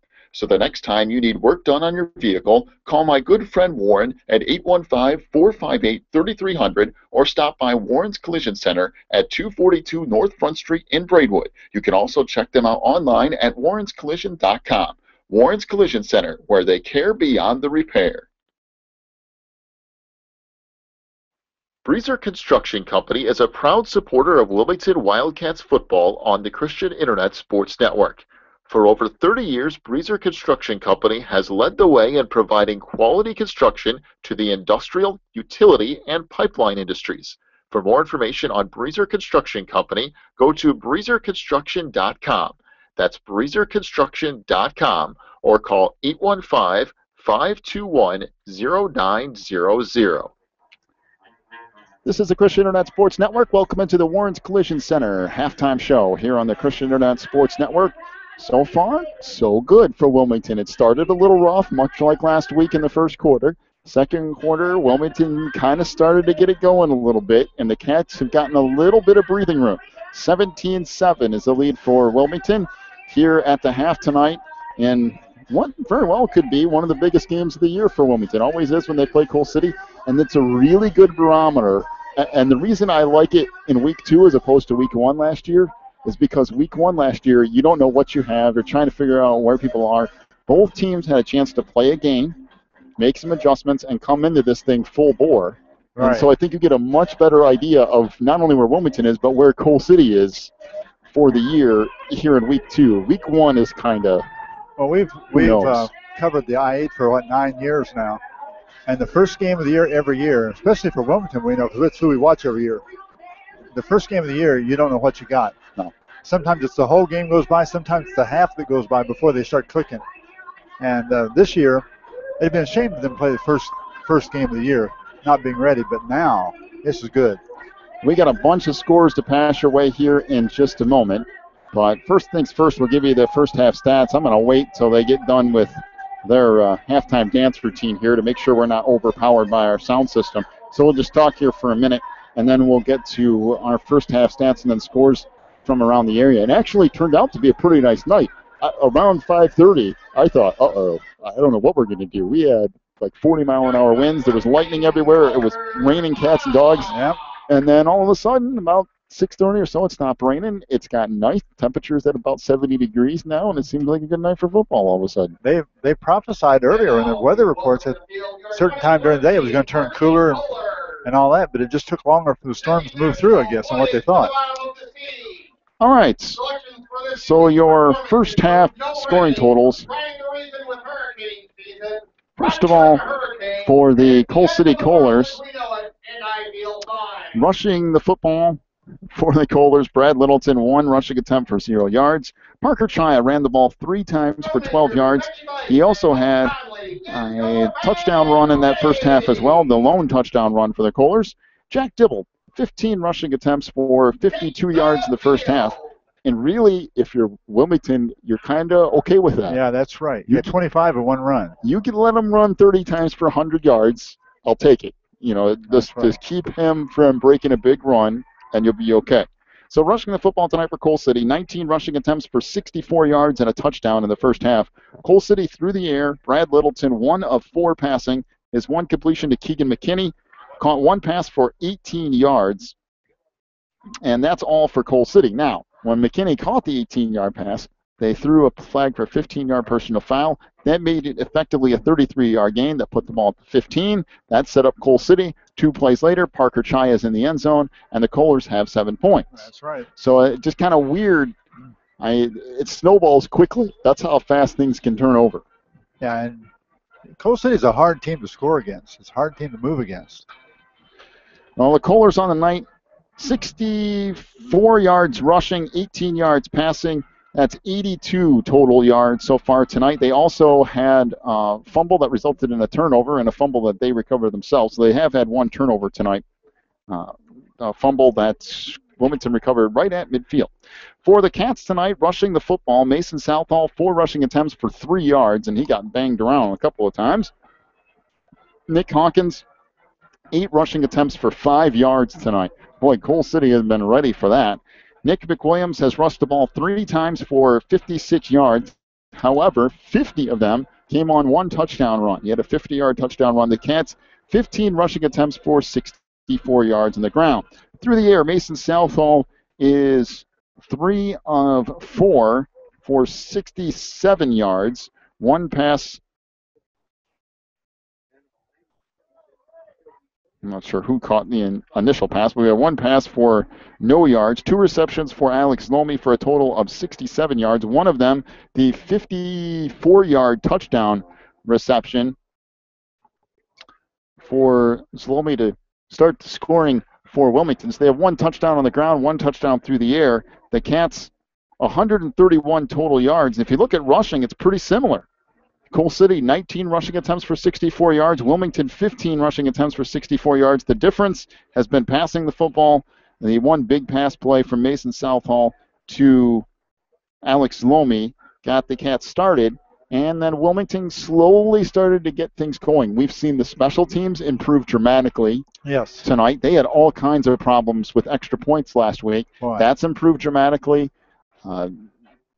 The offense for Wilmington, we kind of know what we have there. The defense has done a decent job. It's giving up the big plays and the penalties that have been problems, and that's the only reason Coal City has scored tonight. They gave up 1, I would call it big play. I don't know if 18-yard pass play is a big play, but I would call that at least let's call it a medium play. But when you have the 15-yard penalty, it then makes it a big play. Well, there's you go. And it makes it up to 33 yards. Yeah, so. the 18, they could have absorbed the 18-yard play all right. When you add the 15 yards onto it, now you got 33 yards. That's a third of the way up the field in 1 play. Can't give up that kind of stuff. 17-7 is the lead for Wilmington tonight over Coal City. We'll take a break. When we come back, what everybody's been waiting for. Scores from around the area. We'll get to the I-8 and a bunch of other scores as well. We'll do that next. You're listening to the Warren's Collision Center halftime show. Big thank you to Warren's Collision Center over in Braidwood, where they care beyond the repair. Scoring updates next. 17-7 Wilmington at the half. Back in a moment on the Christian Internet Sports Network. Ricchetti's Cafe and Pizzeria in downtown Coal City is an authentic Italian restaurant that's all about sharing great food in a relaxing atmosphere. Ricchetti's has delicious paninis, sandwiches, calzones, salad, pasta, and of course their incredible pizza. Plus, you can check out a game on one of their many TVs, and they have Wi-Fi too. Stop by Ricchetti's Cafe and Pizzeria today at 375 South Broadway in Coal City. ACN representative Pete Treby has a very simple way for you to save money on your monthly bills. All you have to do is go to Pete's website and fill out the free analysis form. Then Pete will show you a detailed way to save money on everything: wireless, satellite TV, high-speed internet, local and long distance, computer support, and coming soon, save money on energy. Go to the sponsors page on this website, click on ACN representative Pete Treby's link, fill out the free analysis form, and start saving money today. Quigley Technology Services is your local source for computer help.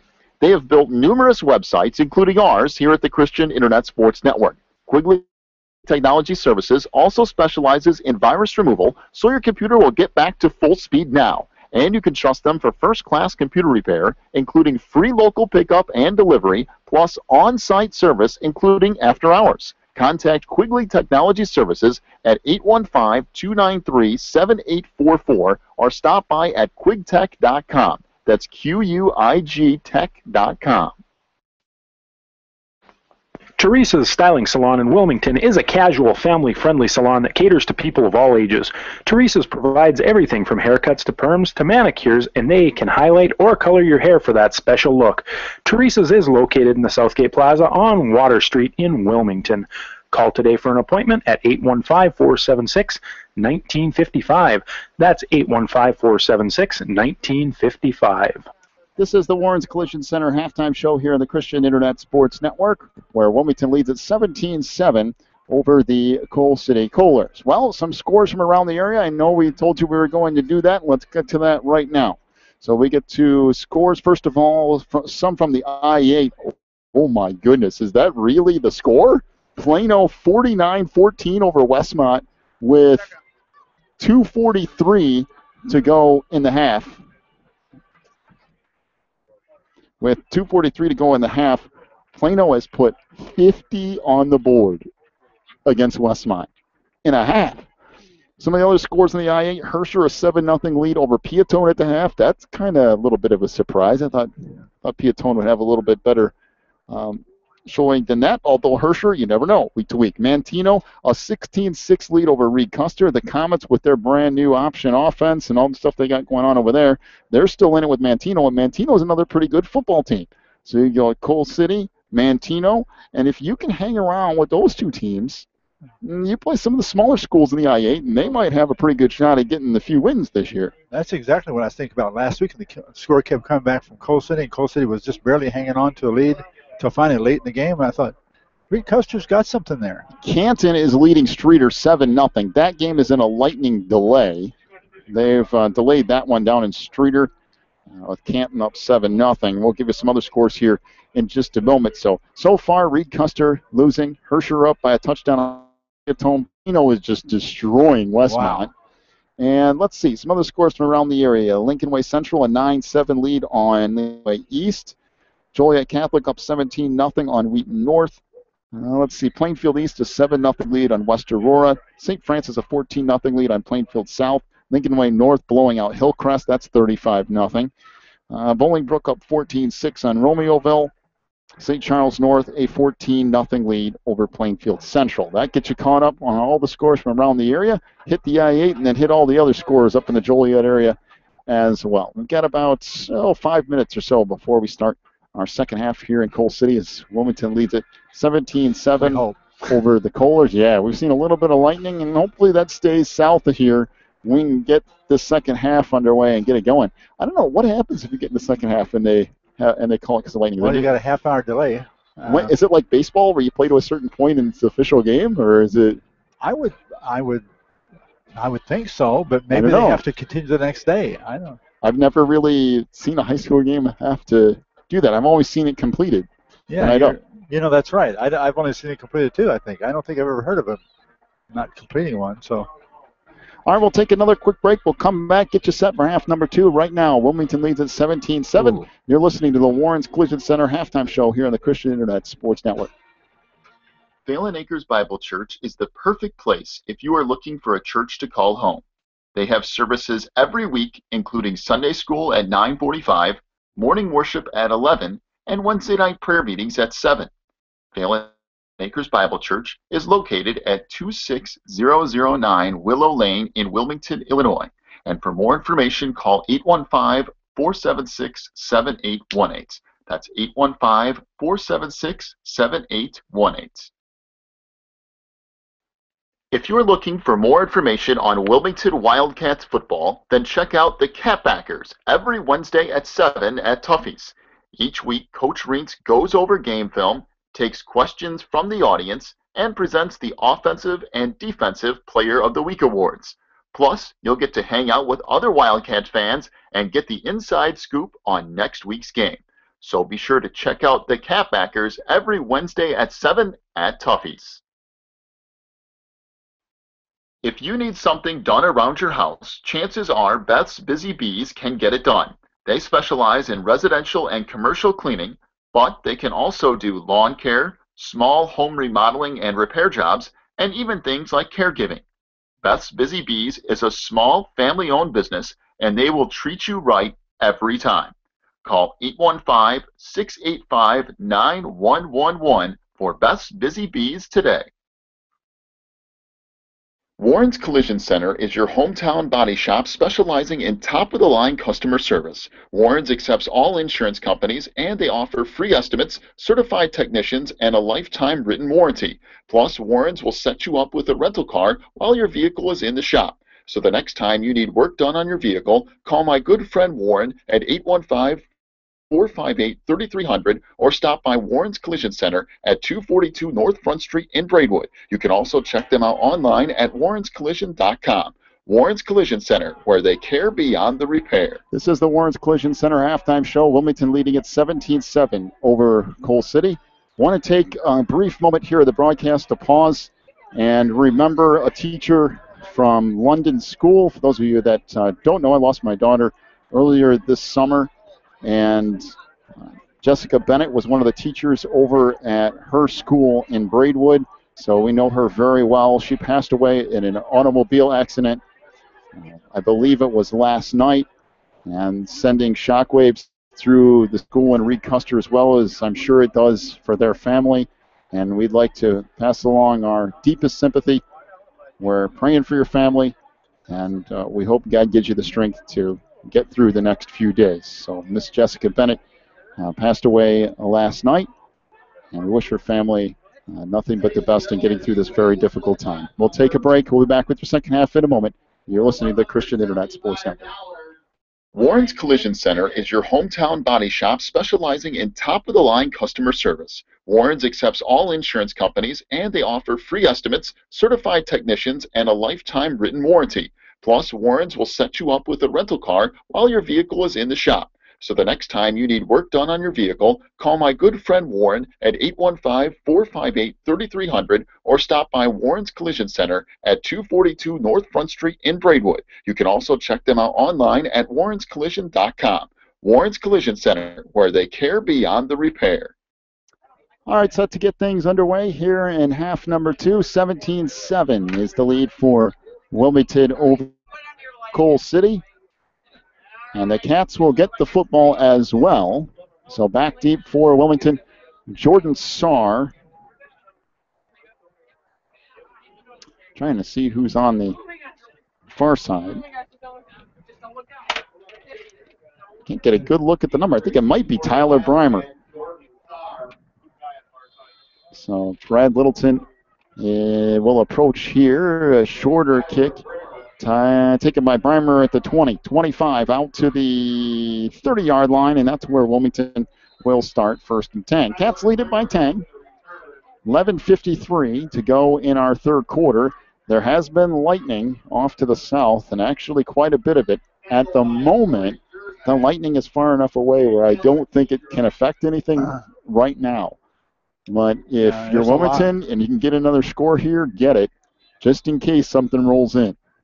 You're right. It's coming quite frequently down there, but it is kind of staying to the south. It looks like it's moving west to east, so it's not moving toward us right now. Double wing for the Cats under center, Southall. McWilliams and Hawkins, the wingbacks. McWilliams off the left side, out to the 35, close to the first down at the 40 before he's finally tripped up. Gets 9 yards. Stop made on the play by Corey Jerzak. It's that nifty little step he made to the left to get around the tackle. Would-be tackler. Boy, there's a lot of lightning down in the south, and I mean, there's a lot of it.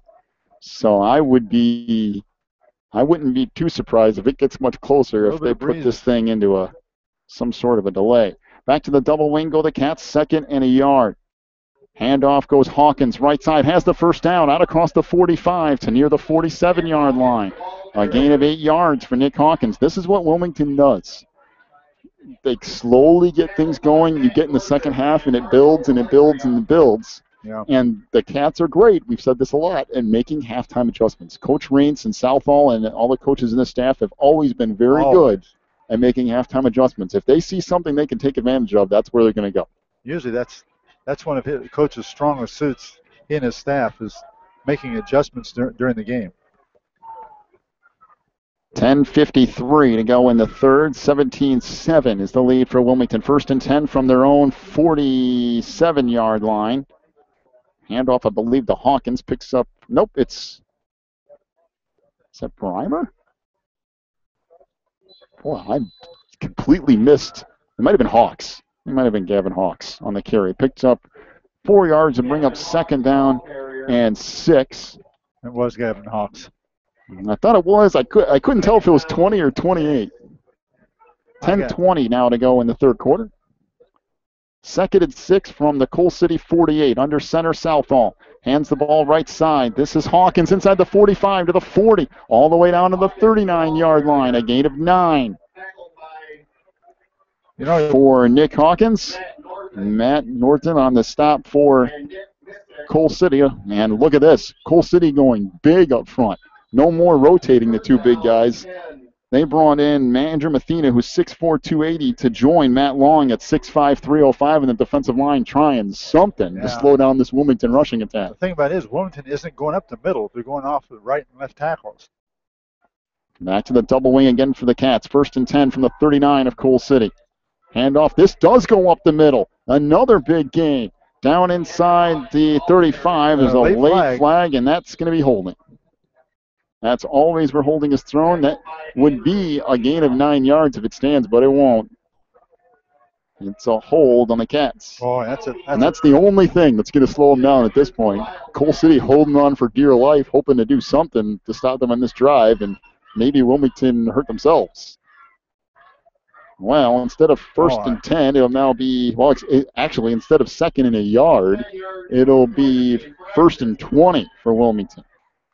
Although, the way they've been running the football, 2 runs. Keep at it. Yeah. Well, they have been running well. Boy, but if you're the Cats, you got to stay away from that kind of stuff. I mean, a lot of times that's just trying to make a play. That's a little bit different from the personal foul kind of penalties. But right. That kills drives. 1st and 20, handoff Hawkins right side, down to the 45, churns ahead, down to the 43-yard line. A gain of close to 6. We'll bring up 2nd down and call it 14 for Wilmington. Well, one thing about it, Wilmington's burning some clock here. We're coming up on 9 minutes to go in the third. The Cats lead at 17-7. They've been on the move in this drive, but we'll see if that holding penalty stops them. 2nd and close to 15 for Wilmington. Again, double wing. In motion, Hawkins. Southall rolls out to the near side, looking downfield. Looking a little short pass to Zalomi. 35 down to the 30 and gets shoved out of bounds there. That'll be near a 1st down. A gain of 14 yards to Alex Zalomi. And it's not a 1st down. It'll be 3rd and short for the Cats, 3rd and a yard. So a gain of 14 in the pass play from Southall to Zalomi. Zalomi's had 81 yards today receiving.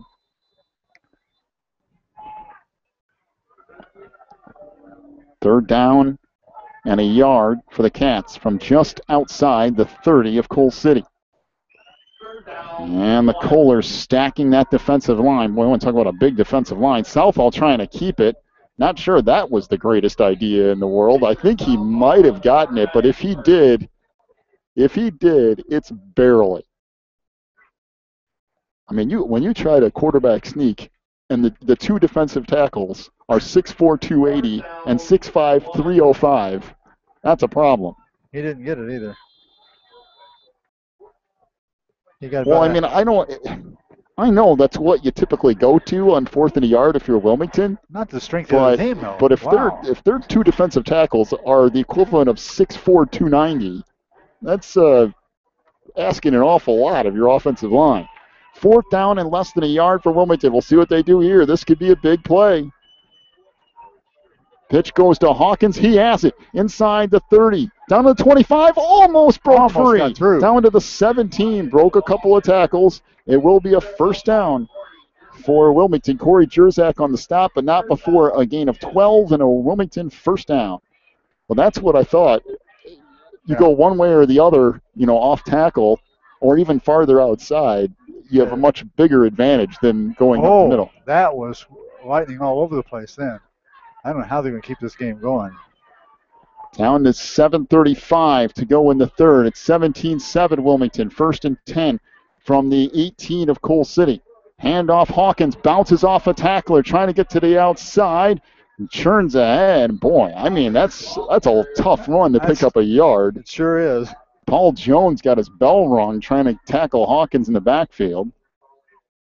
And they are going to call it because of lightning, I do believe.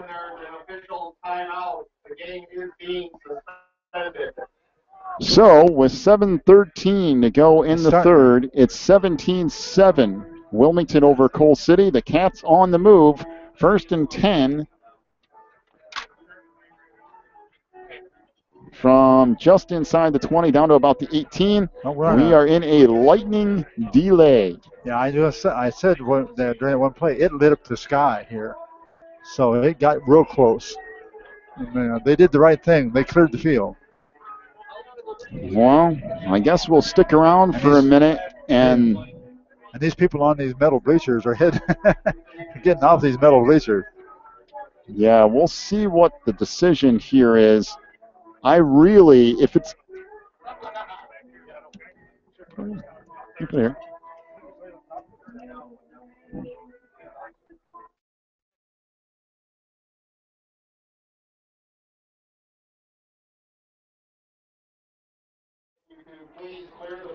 So I believe they're going to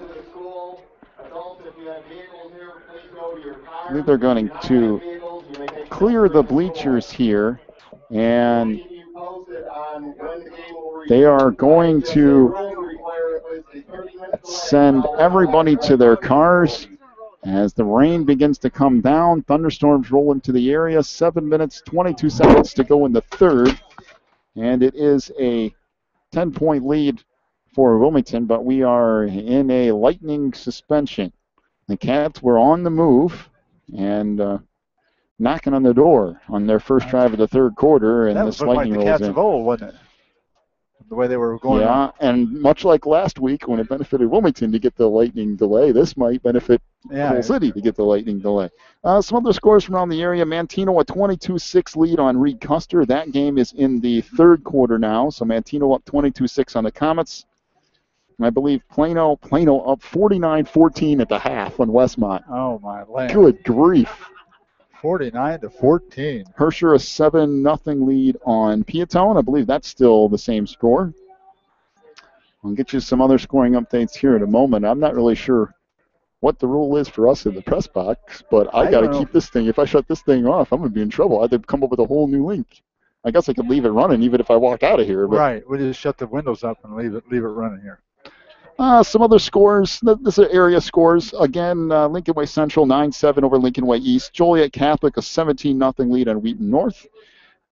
Bloom, is that an 8-2 lead on Lincoln Way West? Oh my 8-2 is his baseball season? What kind of weird? St. Francis 14-0 over Plainfield South. Lincoln Way North now 46-0 over Hillcrest. Good grief. Also, St. Charles North 14-0 over Plainfield Central. Metamora leads Morris. What's with 8 points? Metamora leads Morris 8-6. And Bishop Max 6-0 on Plainfield North. So Morris again in another tight one. They open with Minooka, a school about 4 times the size of Morris. And Morris struggled. They got a touchdown late, but that program has had issues as of late, the last year or two. Maybe they get it started back up again here. Metamora is a tough team. If they can hang with them, maybe get a win, gives them a spark. But I'm telling you, that conference, they changed conferences, and the conference they were in before was tough. The conference they're in now is just as tough. So it's not like you get the conference play and you go, oh, hey, there's 6 wins there for us. That's not necessarily the case. One thing I'll say for Morris, they don't run from tough company. They're getting fight out with the big boys. Well, we got everybody pretty much out of the bleachers now. Yeah, we are in an official lightning delay. Yeah, I don't know. Jeff Dillon here showing us the radar, and man, there's a big storm to the south. Whether or not that's going most of that is. It might clip us just barely, or maybe the storm that's just brewing to the west here might clip us a little bit. But I would think in the not too distant future, once that rolls through, we would get back to action. I think so. It looks like it. Boy, that's going to make me long for the days when it's 40 degrees in October. It'll never make me long for that. Oh, great. So Mr. Dillon here told us it's supposed to be a high in the 50s at some point next week. I didn't say I wanted to get to it now. I said in October. Oh, man. Are they really talking about that for next week?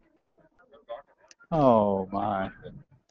No. 17-7 is the lead for Wilmington. We are with 7:22 to go in the third. Everything's been suspended because of lightning. We're done. The bass drum just went out. And I had a question for my dad, too. I said, is there like a baseball rule where if you get past the 5th inning, it's an official game, or is it just they just do it later on, or are they? All right, so that would be they would have to finish it later if they don't finish it tonight. You want to talk about a logistical nightmare. You're halfway through the third quarter, and let's just come back tomorrow and finish the rest of this. Yeah, but what if you were playing Lyle? Travel right, you're at Lyle. Yeah, that could be a slight problem.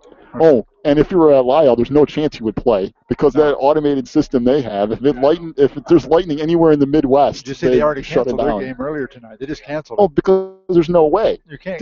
It's automatic within 50 miles. If that thing senses it, it literally kicks everybody out, and then you got to wait half hour before they even test it again. And if there's lightning anywhere, then they wait another half hour. You're like, let's just go home. We were there for a baseball game. Oh my goodness! We sat around that whole afternoon, never did get that baseball game in. Yeah, that was. I mean, I'm all for safety. That's crazy. Of course, you want safety. If there's lightning in the area, you want to get everybody to a safe point. But absolutely, that was approaching insanity levels. That system is worthless. Wilmington leads at 17-7 over Coal City, and again, we are in. Used to be rain delay theater for baseball. We are in lightning delay theater here from Coal City. Hey, one thing about it. We're going to be used to doing the whole lightning delay thing if we get it every week. This is now 2 weeks in a row. Last week it was an hour. Who knows how long it's going to be tonight. Actually, I probably should plug in my Wi-Fi before it dies on me. That's true. Who do you think is inside track for winning the I-8? Large or small? Which way are we going? I was thinking about the whole. If I had to pick the whole thing, I'd be the large probably. Okay. Well, the large, there's a few things that could happen. Coal City, of course, is always in the running for that. Sandwich has had, kind of a little rough start there, but who knows? Maybe their wide open offense kicks it up a gear, and Sandwich has a shot. Piatone has dropped off a little bit because they graduated essentially their entire starting roster. Mantino. Now, Mantino is the place where you probably go, this team could win the large division of the I-8. That's they got their quarterback. I think their quarterback threw for like 2,500 yards last year, and he's back. So. And then Plano is. Plano. They're playing Westmont tonight, but they're back to their usual ways. They played Yorkville week 1. Yorkville's a very strong 5A team, and that did not go so well. No, it didn't go for Plano. Well. That didn't go so well. That was a tough loss for them. And Sandwich gets Yorkville this week. Oh, man. Ooh. Yeah, that might not be. Sandwich is going to take that one in the chin. Might not be a good experience for the Sandwich Indians. I don't know, though. Who knows? Well, last year we saw so much wacky stuff happen that you never can tell. I think at the small division, obviously Wilmington's the team to beat. Rick Custer, now, they struggled a little bit with Coal City, but when you're talking, they only lost 27-13.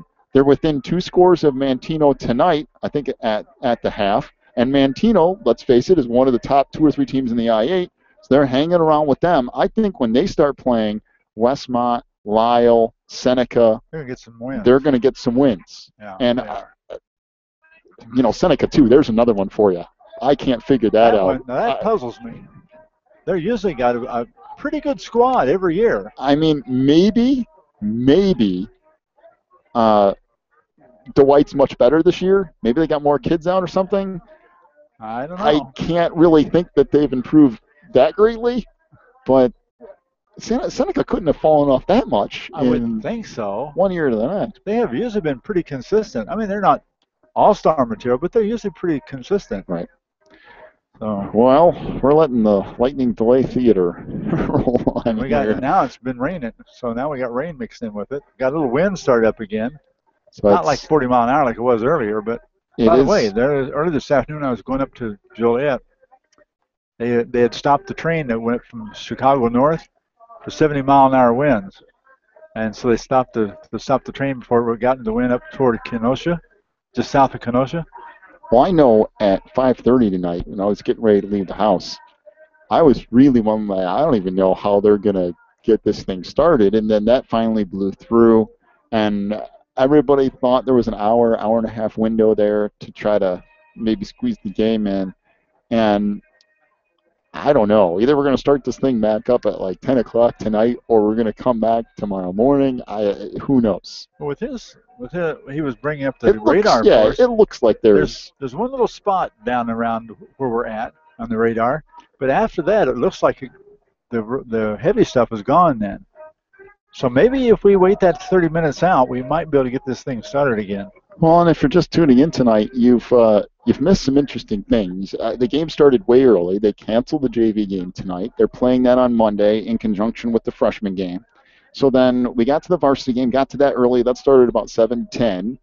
Coal City scored first to take a 7-0 lead. They had an 18-yard pass play from Littleton to McKinney. Then there was a 15-yard personal foul on top of that. It was essentially a 33-yard pass play. And then 2 plays later, Chaya's in the end zone for a touchdown. Wilmington gets the ball back. Immediately, a 54-yard strike from Southall to Zlomi on a touchdown pass that was perfectly thrown by Mason. The Cats get on the board, tie it at 7.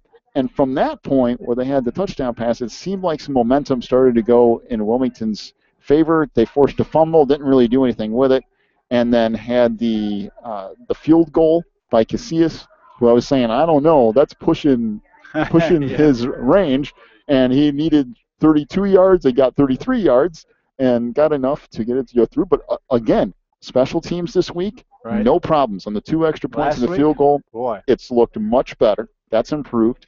And the offense is still a work in progress. I mean, you've got a whole new offensive line. That's going to take a little while to get that going, but I like what I've seen. I like Mason throwing the football. Zlomi being moved to end gives you a real big target outside. The Cats managed to get the field goal, go up 10-7. Then they got the 50-yard touchdown run from McWilliams, who went on the counter play, goes to the end zone for a touchdown. It's 17-7. Wilmington gets the ball to start the third quarter.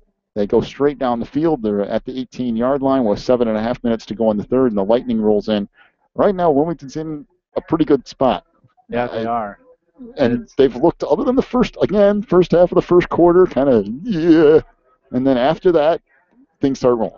So. Yeah, and it's like you say, I like what we've seen because I like the two running backs, like McWilliams on one side, Hawkins on the other side. You hammer Hawkins, not once Williams hits you blindside, and boom, there he goes. And 2 different styles of running on the 2 guys, which kind of Williams has got more strength and power. And Nick Hawkins on this first drive of the third quarter, now that's starting. Yeah, he's getting 5, 6, 7, 8 yards a carry. And if that starts happening, that's trouble for Coal City, because then you start keying on that. That opens McWilliams again, or opens the pass for Mason.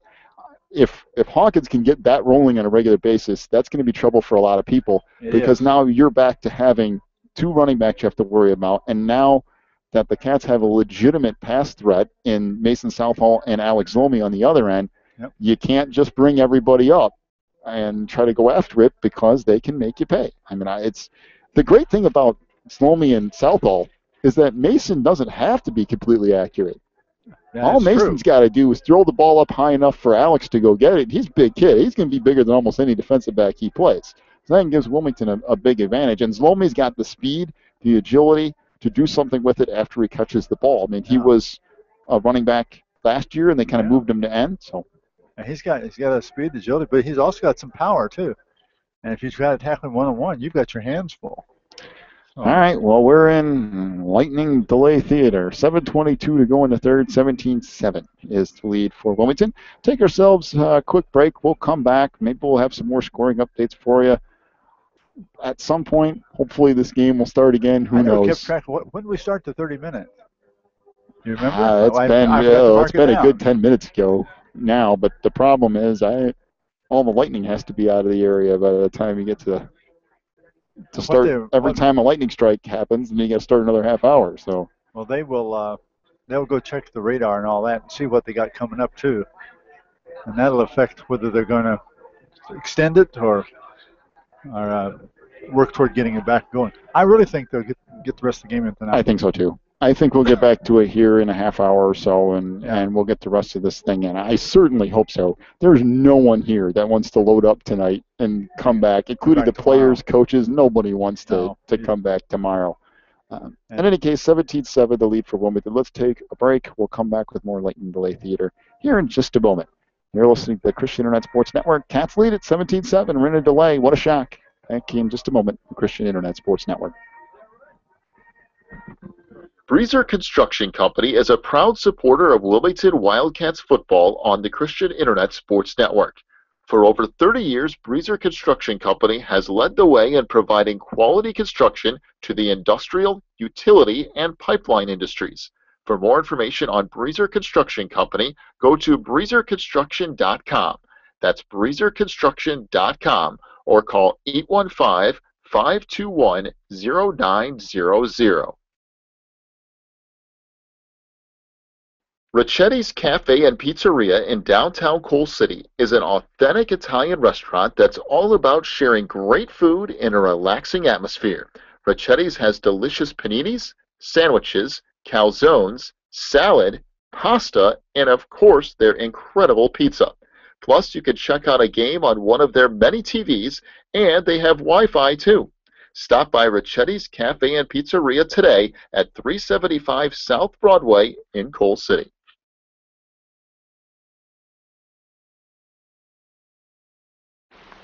ACN Representative Pete Treby has a very simple way for you to save money on your monthly bills. All you have to do is go to Pete's website and fill out the free analysis form. Then Pete will show you a detailed way to save money on everything: wireless, satellite TV, high-speed internet, local and long distance, computer support, and coming soon, save money on energy. Go to the sponsors page on this website, click on ACN Representative Pete Treby's link, fill out the free analysis form, and start saving money today.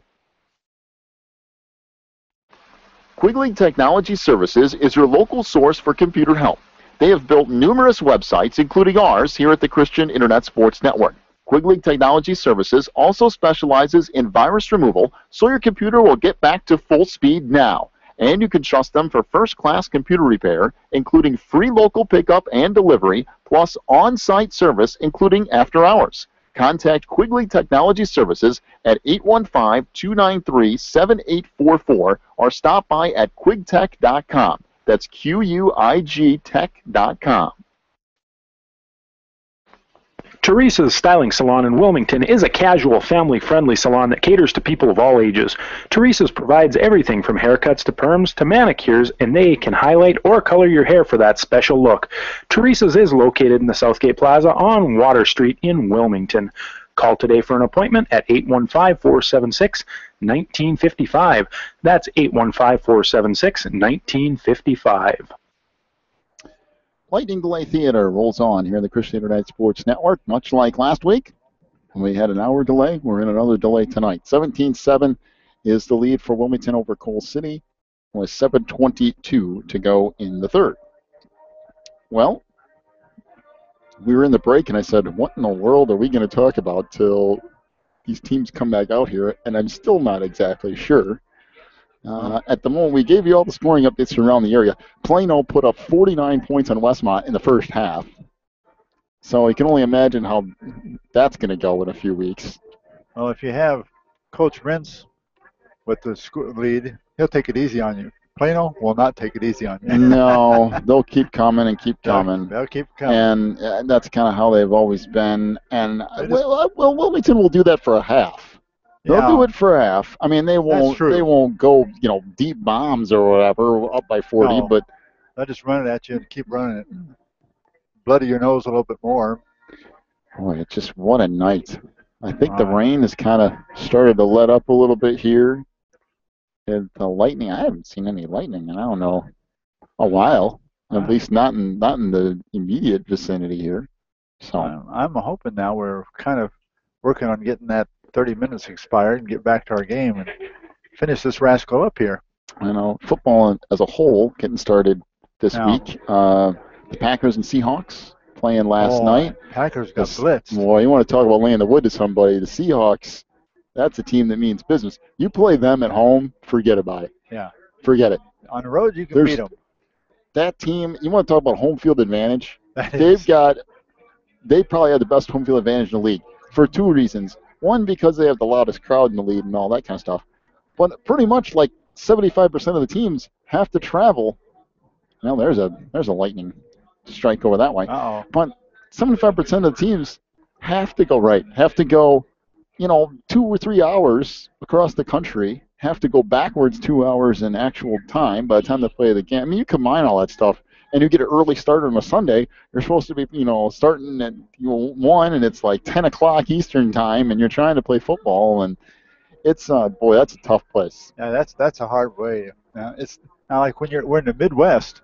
You don't have a great deal advantage with being a home team as far as the location goes. Now, your crowd and your field and so forth, you have somewhat of an advantage. Now, if you're all the way to the east or all the way to the west, then the team in the west got to travel east or the team in the east got to travel west, then that makes a big difference. Yeah. The ones in the West Coast have the biggest advantage because the fewer teams are out in West like that. I was talking about this with Dennis the other night. I said, if the Bears lose to the Buffalo Bills, 0-16. He doesn't have much hope for him then, huh? Well, I mean, good grief. You can't lose to the Bills, can you? I mean, is that even you could, but I hope you don't. One of the few teams in the league who are purposely paying their backup quarterback more than their starter.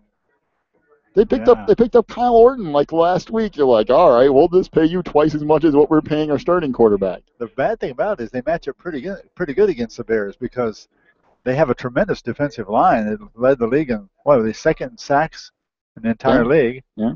And so you have that, and what we need for our quarterback is to give him time to throw. Well, and if they're rating him on a constant basis, that could cause some turnovers. And that would not be good. Well, in case you're wondering why we're talking about Bears football, we are in a lightning delay. Another lightning delay. Last week it was an hour. This week we're going on, 20 minutes already? Yeah, we just saw a lightning bolt here. We've seen lightning. Probably going to keep on going for a while. Very recently. So every time one of those lightning bolts strikes somewhere around here, if they see it, then they got to restart the clock in another half hour. And it hasn't been raining, really. We've seen a little bit of lightning, but nothing too bad. It's not really been real stormy, no. It's just kind of humid and, I don't know, just lends itself to just getting enough some lightning. To get some lightning is what the problem is. And I think, really, if it was in daytime, it'd probably keep playing for the most part. The lightning, unless there's lightning bolts, striking somewhere, it's really hard to see during the day. But at night, unfortunately, or fortunately, however you want to look at it, whenever there's lightning within 100 miles, you can see it. Yeah. So, obviously, we want to keep everybody safe. That's the main goal here. There's no reason to do something ridiculous and get somebody, killed for playing a football game. That's obviously not smart. No, it's not worth it. But on the same token, there's a line there somewhere where do you come back out and play? And erring on the side of caution is always the best thing to do. But it always ends up being a really long, drawn-out process. And that's what they will do too. They will err on the side of caution. They won't. This is what they should do. And I have no fault with that. That's okay. You're talking about the advantage the Seahawks had at home game. One of the reporters on the radio said when you go to play the Seahawks at Seattle, it's like playing in the SEC. So they got the same kind of crowd, the same kind of backing, the same kind of noise. Oh, speaking of the SEC, that's what I was going to do. Did you watch that?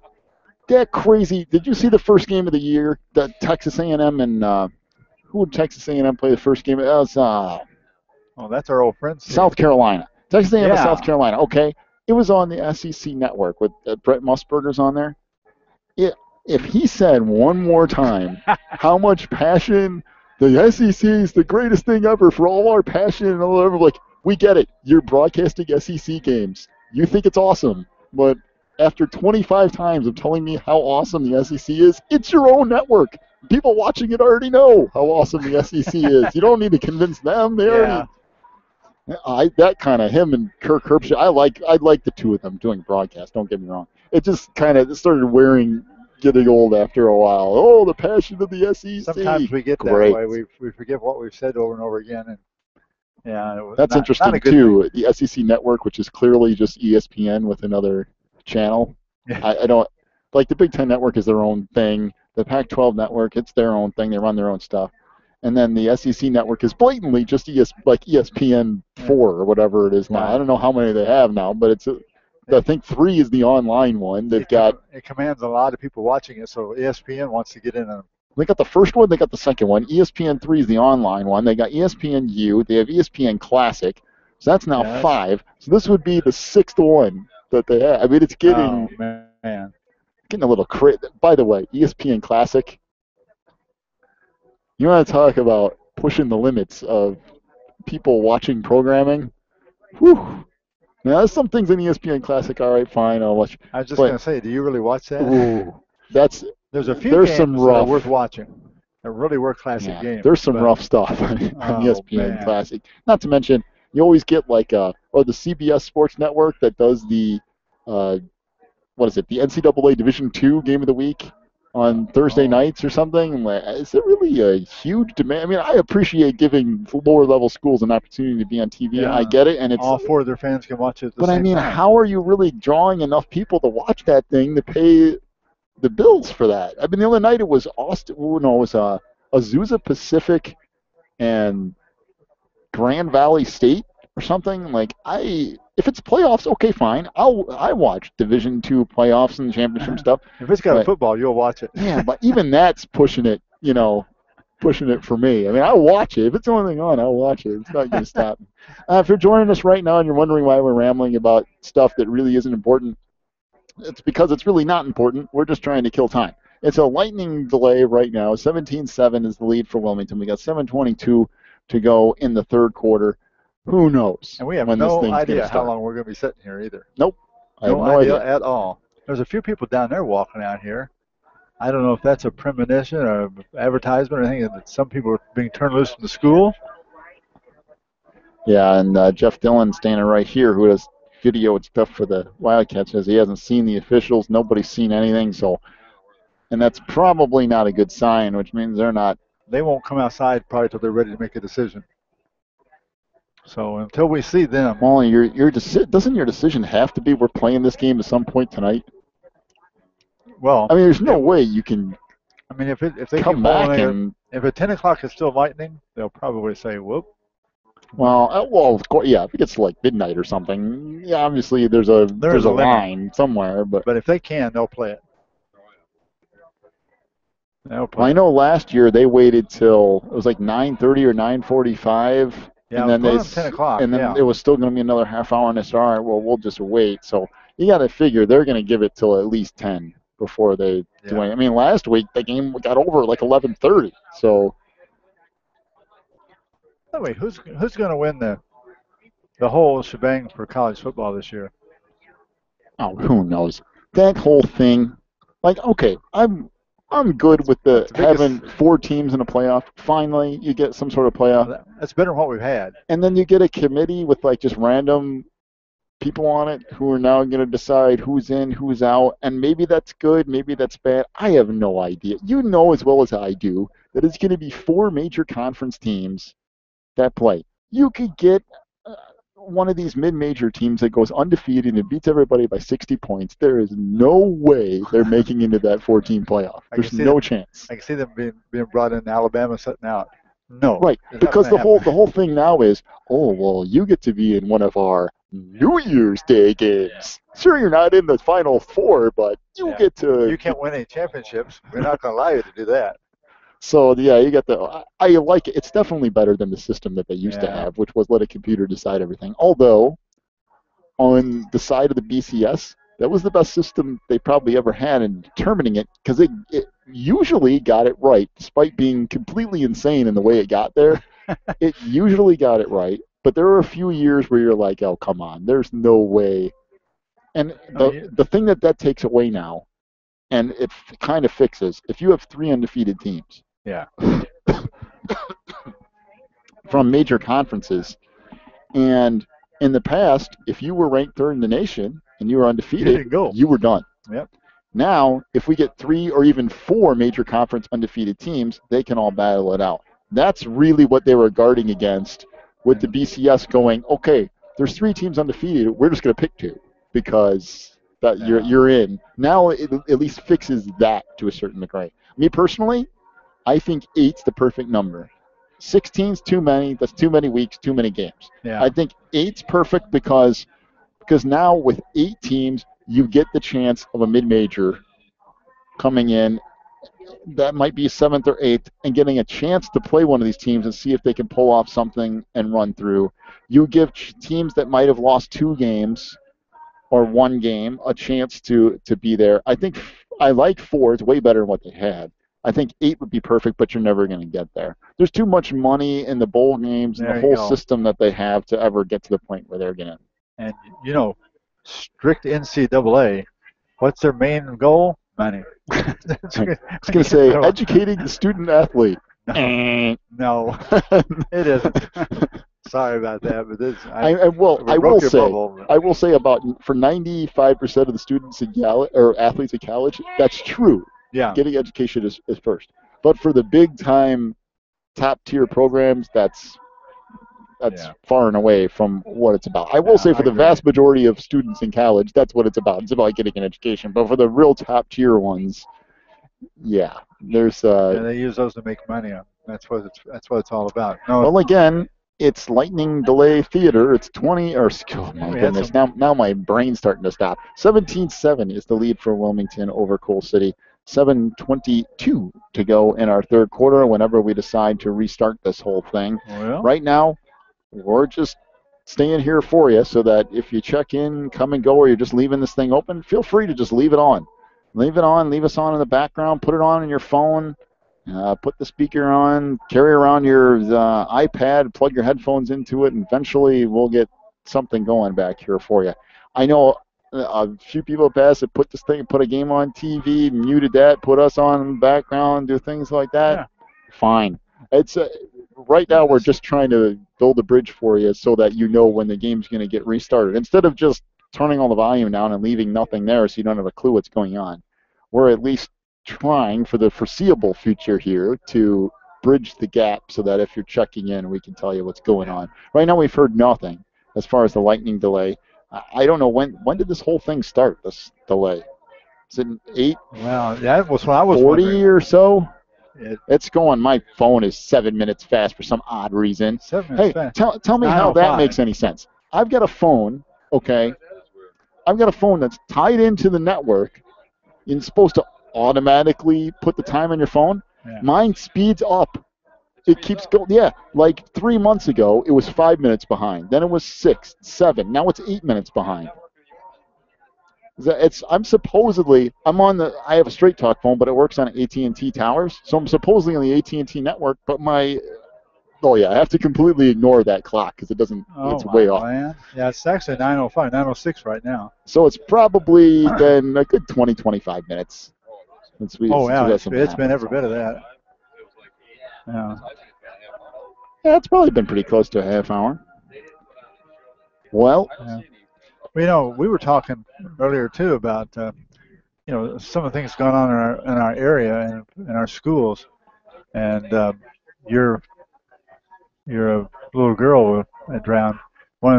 she went to school over in Reed Custer, and they've been hit with another tragedy. Yeah, last I night. was talking about that at halftime. Were you? Yeah, I didn't. I mentioned that at halftime, okay. and What a tragedy that is. yeah, they lost a teacher in the Preschool. London, my daughter was in kind of like the special preschool class, the early childhood development class, and then this teacher taught the regular preschool at the same school, and she passed away in an automobile accident last night.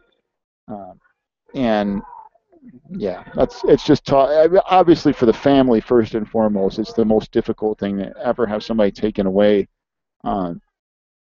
Just kind of like that, but Jessica Bennett was the teacher over there, and I know a lot of people have probably seen it. The Morris Daily Herald had the story and some other things, but it was in an accident over just south of Morris, and boy, I'm sure it hits that family hard. It hits the school hard. That's 2 losses that they've had now in 4 months. There's a new principal there and a great support system there. The teachers and staff there are unbelievable. They really are. That's a lot. I mean, you're talking 3- and 4-year-olds now to have to try to comprehend what happened first of all to a classmate and now to a teacher. It's tough. And like I said at halftime, our prayers and our thoughts go out to her and her family and the school and all the staff over there on what is a very difficult time. And boy, I know all too well it's a tough time to get through. And until you've been through it, you really don't know how they feel. It's tough. But once you have, wow. And they have a lot of support over there, including support from us and stuff as well. But thoughts and prayers. Well, I'm sorry I didn't hear you tonight at halftime mention it. I wouldn't have mentioned it again. But. Yeah, no, we did, and no, it's okay. It's been out there, so I feel like we can talk about it a little bit and just let people know kind of what's going on and how it relates to us, and just say a prayer for them tonight that they can get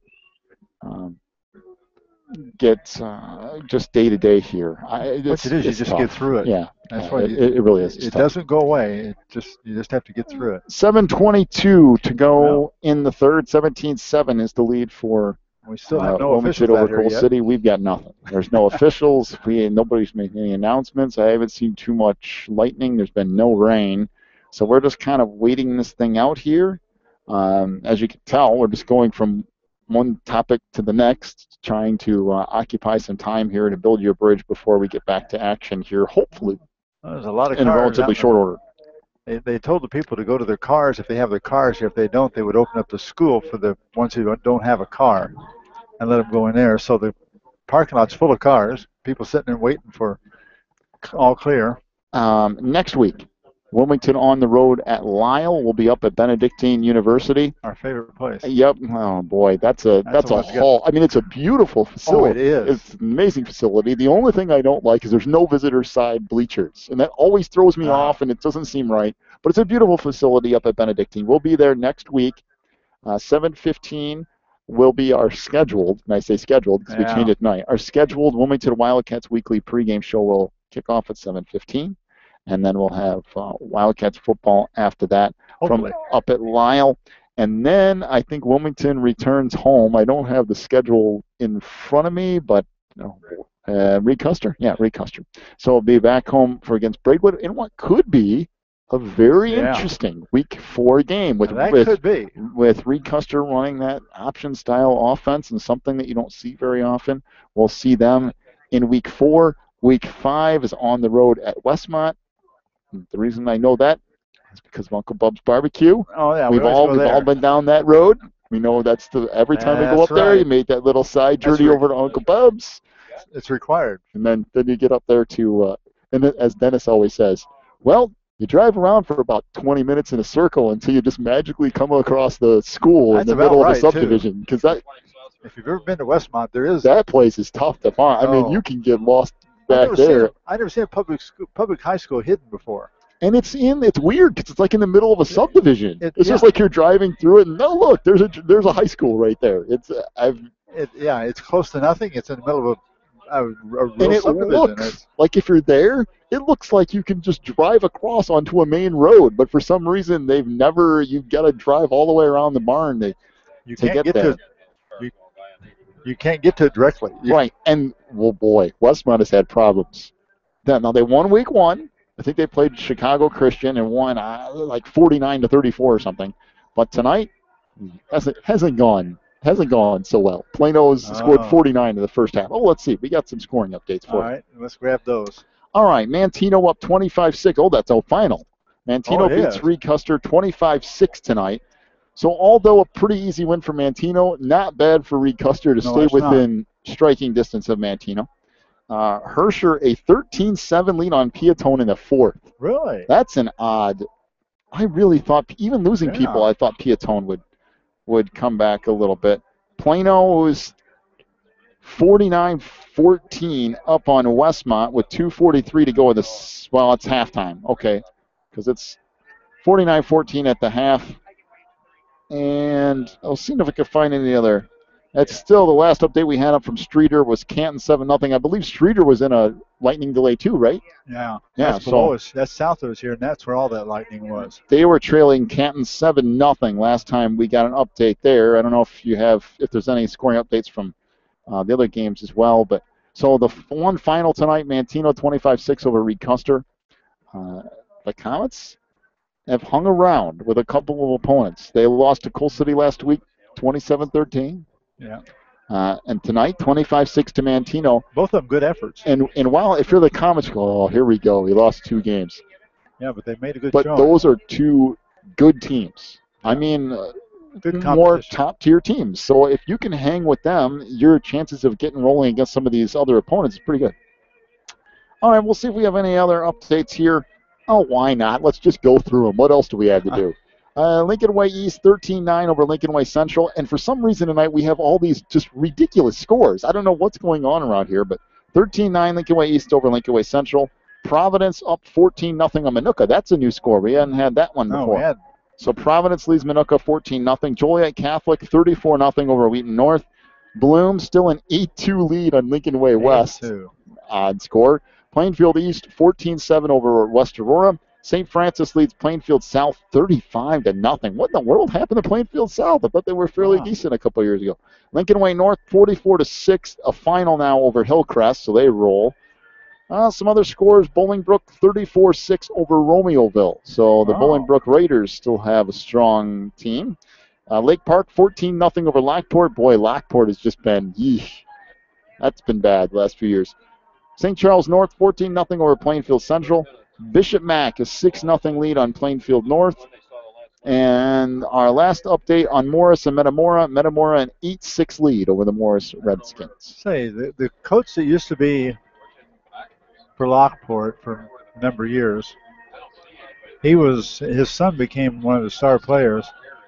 His son, I understand, is he taking the Vikings head coaching job now? I saw some, as an assistant, like some sort of defensive backs coach or linebackers coach or something. Yeah, I did remember seeing something about a coach at Lockport being on the Vikings staff now. He's up with the Minnesota Vikings. Well, that's getting pretty big timber to walk in. Well, we've got kids coming out now and getting on the bleachers. Somebody must have turned somebody loose to get them out here again. So we got a few people waiting around. Wow. Piatone and Herscher tied at 7, starting the 4th quarter. Oh, that's a good battle. Yeah, Herscher, so you never know. Piatone and Herscher tied up at 7 now. Now they're a strange team. One week they look like the class of the league.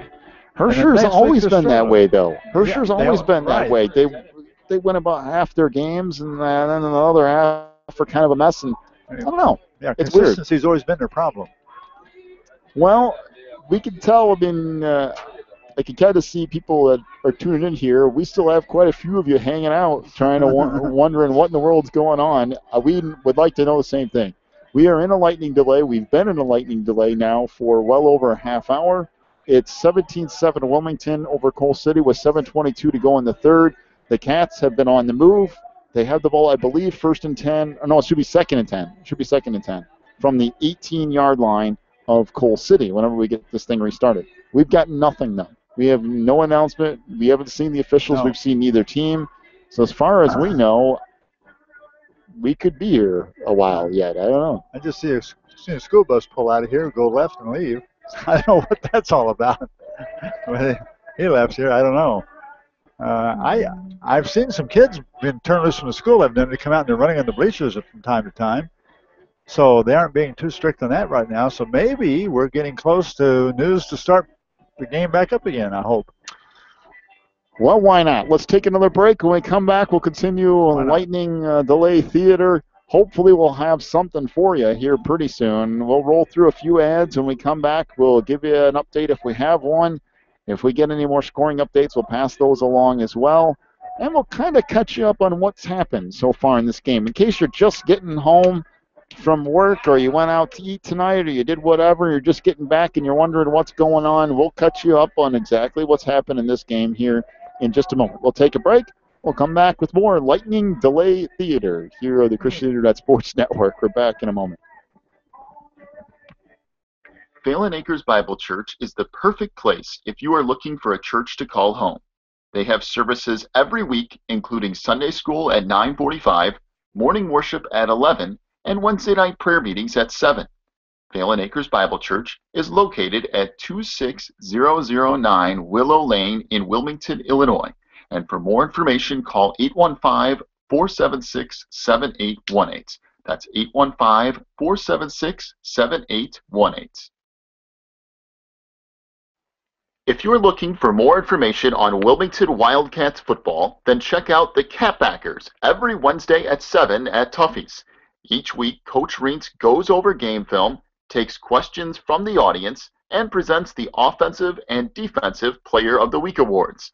Plus, you'll get to hang out with other Wildcat fans and get the inside scoop on next week's game. So be sure to check out the Catbackers every Wednesday at 7 at Tuffy's. If you need something done around your house, chances are Beth's Busy Bees can get it done. They specialize in residential and commercial cleaning, but they can also do lawn care, small home remodeling and repair jobs, and even things like caregiving. Beth's Busy Bees is a small family-owned business, and they will treat you right every time. Call 815-685-9111 for Beth's Busy Bees today. Warren's Collision Center is your hometown body shop specializing in top-of-the-line customer service. Warren's accepts all insurance companies, and they offer free estimates, certified technicians, and a lifetime written warranty. Plus, Warren's will set you up with a rental car while your vehicle is in the shop. So the next time you need work done on your vehicle, call my good friend Warren at 815-458-3300 or stop by Warren's Collision Center at 242 North Front Street in Braidwood. You can also check them out online at warrenscollision.com. Warren's Collision Center, where they care beyond the repair. This is Lightning Delay Theater here on the Christian Internet Sports Network. Thanks for joining us. A lot of you have been very loyal tonight. You've been sticking around. We appreciate it. I wish I could tell you what's going on, but still, I don't have anything as regards to when we might actually get this thing back underway. 17-7 is the lead for Wilmington over Coal City. We've got 7:22 to go in the third. Here, let me see those scores. We got a couple of scoring updates to pass along to you. Final tonight, Herscher beats Piatone 13-7. So Herscher did beat the them. Herscher Tigers did beat Piatone tonight, 13-7. That was at Herscher. Oh, there's why. And then our new score of the night. Are you ready for this? First time tonight. Okay. A couple people have said, what about Sandwich? Yeah, not good. Yorkville, 40-7 over Sandwich. And get this, my. at halftime. Really? 40-7. So that means Plano losing to, what is it, Yorkville, what is it, 35-13 or something last week? It was a pretty good showing. Not bad if they're running Sandwich They're off the playing out of field. their class. I mean, they're going up to. Oh, yeah, Yorkville's a whole, that's like playing Morris. I mean, actually probably better than Morris this year. And I think Yorkville's in their conference. Isn't Yorkville in Morris's conference? Pretty sure, and they'll probably beat Morris this year. So that's a fairly large That's big competition. stuff. And Sandwich with that Here we go. whole brand new spread offense.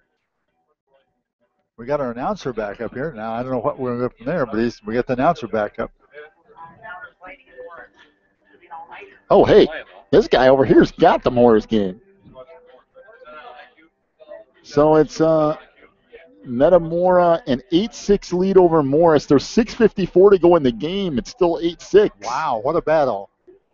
So keeping an eye on that. So Metamora up 8-6 with 6:40 to go now in the fourth quarter.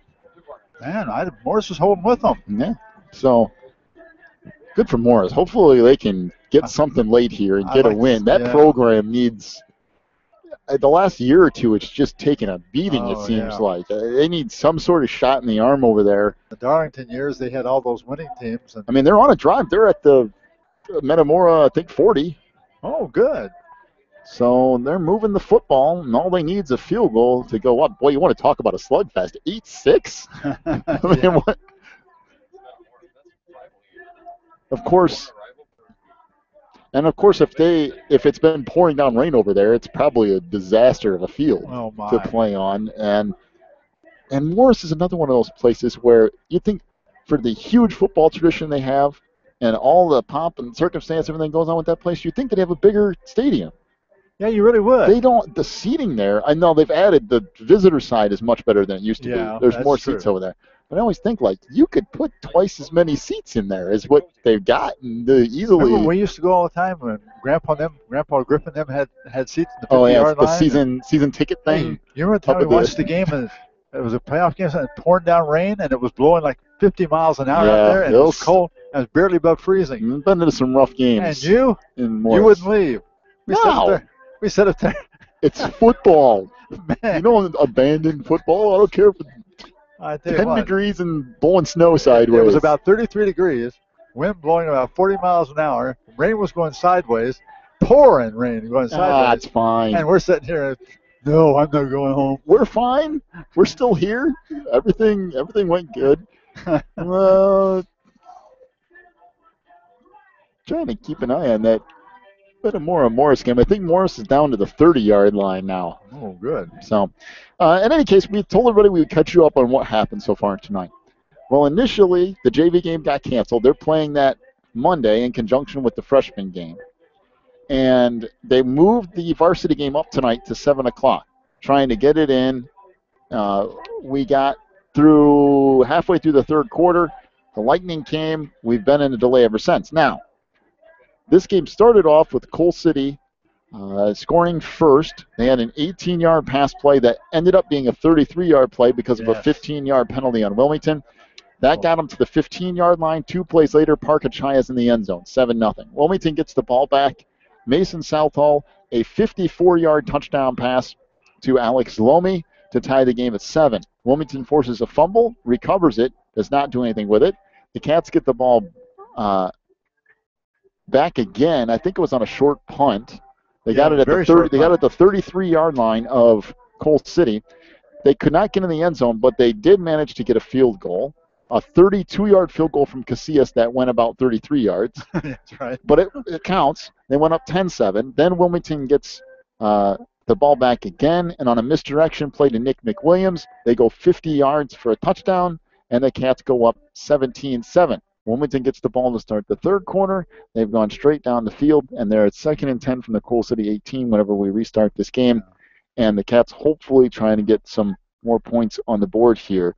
It is now Plano 55-21 over Westmont. 9:30 to go in the fourth. So Plano has they have reeled it in a lot. Good. That's good. I'm glad to hear that. They had 49 points at halftime. So Westmont's still putting some points on the board, though. I mean, their defense obviously has not stopped a whole lot of anybody, but their offense is scoring a little. I think the break here, you were talking a little bit about that before with somebody. Well, who will this break help the most? And I think I agree with what was said here. I think this break's going to help Coal City because they were reeling and kind of coming apart at the seams. This is going to give them a chance to regroup. It's also going to give Wilmington, with their fast guys and their cutting offense, it's going to give them a wet track to run on again. That's going to slow them back down again. By the way, I think Morris scored, didn't they? Wow, Morris scored a touchdown. Go get her, Morris. They went for 2. They did not get the 2-point conversion, so Morris leads at 12-8 over Metamora with 4 minutes to go in the game. So the Wow. Redskins went right down the field, scored a touchdown, could not get 2-point conversion. They lead at 12-8 with 4 minutes to go. That game in Morris tonight. So now they're playing. Yeah, they're playing, so they've been fine. We just had that weird. See, there was no lightning over there. We just had that weird kind of south of town thing because Braidwood finished.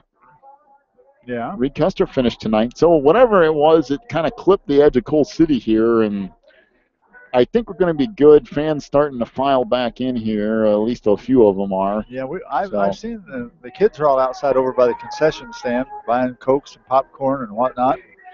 There's a few of them roaming around here, stragglers here and there around the field. So I think we're going to get it back and going again.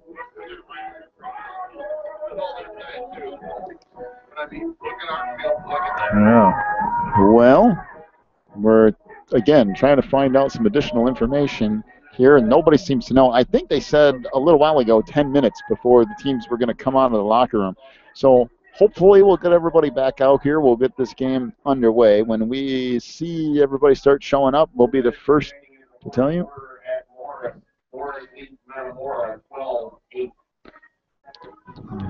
So announcing the Morris score here with 4 minutes to go in the fourth, and Morris leading at 12-8 over Metamora. And what's a disaster of a field in Morris. I mean, that thing looks like it's been chewed up pretty good. I used to love to go watch games at Morris because of all the pregame stuff they did. They just really did it up good. I don't know what they do anymore. That was back in the old Darlington days. And they had a lot of, they used to call them the Romans marching. Their big band marched in, coming around, marched all the way around the field. It was a fun thing. Nice preliminaries. And I was glad to see that Coal City has their own before the game things that they do with the introducing of the starters coming out of their tunnel. And they have a little bit of fireworks. They picked it up from Wilmington. Yeah, some of the teams in the I-8 have done that. Reed Custer's done that a couple of times too now with the whole firework thing. It seems to be making its rounds in the I-8. We've been to a lot of ball games. There's nothing like the pregame at Wilmington, though. That is just, it's one of a kind for a high school game. Well, again, lightning delay theater as we move along here. Plano blowing out Westmont tonight. They're up by about 30. Herscher got a late win over Piatone. That game was tied in the fourth quarter. Herscher wins 13-7 over Piatone tonight. Reed Custer, another positive showing, although still losing. Lost to Mantino 25-6 tonight, but a very respectable score for the Comets. Now they've done that twice in a row. They lost to Coal City 27-13. They've played good teams, and they've not been blown out. It's gotten better. It's gotten a little bit better for Reed Custer, and I do think if they can keep the spirits up of the people at school, I think when they get into the small division conference, I think they'll win some games. Okay, I do too. I really do. I think they have a good shot at winning at least 3 games this year, which for Reed Custer is a step in the right direction. That is. That's a good. Especially since you just redid the entire offense. So if you can win 3 or 4 games, that's at least a step in the right direction. I'm glad to see that. I'm glad to know they're making that progress. Besides that, they got to start doing some winning before Rich's son gets up there and Jeff's son gets up there, and they got to get a winning tradition started here so they have something to play for. Yeah, which is kind of strange. I mean, they have so many. They have good facilities. Beautiful facilities. Got decent-sized schools, so you got some kids to choose from. But it's like Coach Rain said, when you're competing with, back in the day, it was like 3 sports. Yeah. Now you've got golf, you've got soccer, you have track, you have basketball, baseball, bass fishing. I mean, you've got every sport known to man. And you say, what's the difference? But the difference is each one of the coaches want them to play in their sport only. Sport, yes. They don't want to take a chance on losing to their team, so they try to keep them from playing other sports. It makes it difficult. And, I mean, even back in the day when half the football team played basketball and, basketball team played baseball. Now, at Wilmington, in some schools, you still get a lot of that where you get multi-sport athletes. It's not as different as it used to be. Well, like back when I was in high school, in the dark ages, your athletes played whatever sport was going at the time. And if they were good at it, they played it. So it was not uncommon to have guys littering in like 4 sports. Well, again, we're still waiting. I think we'll get an update here shortly. People have started slowly coming back to the field. I'm really hoping we do something here relatively shortly. A few of the Wilmington fans have gotten back up in the bleachers over there. There's a few standing along the fence row. We've had the kids running around over here, and they're outside over here down by the concession stand. And I think people have kind of started talking like 5 to 10 minutes maybe. We might be able to get some news. They said 10 minutes about 10 minutes ago. So that's about 10 minutes ago. Well, maybe we're getting close to time to do it then. Well, 7:22 to go in the third. 17-7 the lead for Wilmington. They got 2nd and 10 from the Coal City 18 when we get this thing restarted. And we're just kind of waiting for people to get things started back up. Let's take another break. We'll see if we can find out something. We'll get you caught up when we come back. What's going on? If we get any scoring updates, we got our eye on the Morris-Metamora game, down to 2:42 to go in that one. Morris still leading 12-8. We'll keep our eye on that game and others throughout the Interstate 8 and the area. We'll give you some more scoring updates when we come back. You're listening to Wilmington Wildcats football on the Christian Internet Sports Network. Breezer Construction Company is a proud supporter of Wilmington Wildcats football on the Christian Internet Sports Network. For over 30 years, Breezer Construction Company has led the way in providing quality construction to the industrial, utility, and pipeline industries. For more information on Breezer Construction Company, go to breezerconstruction.com. That's breezerconstruction.com, or call 815-521-0900.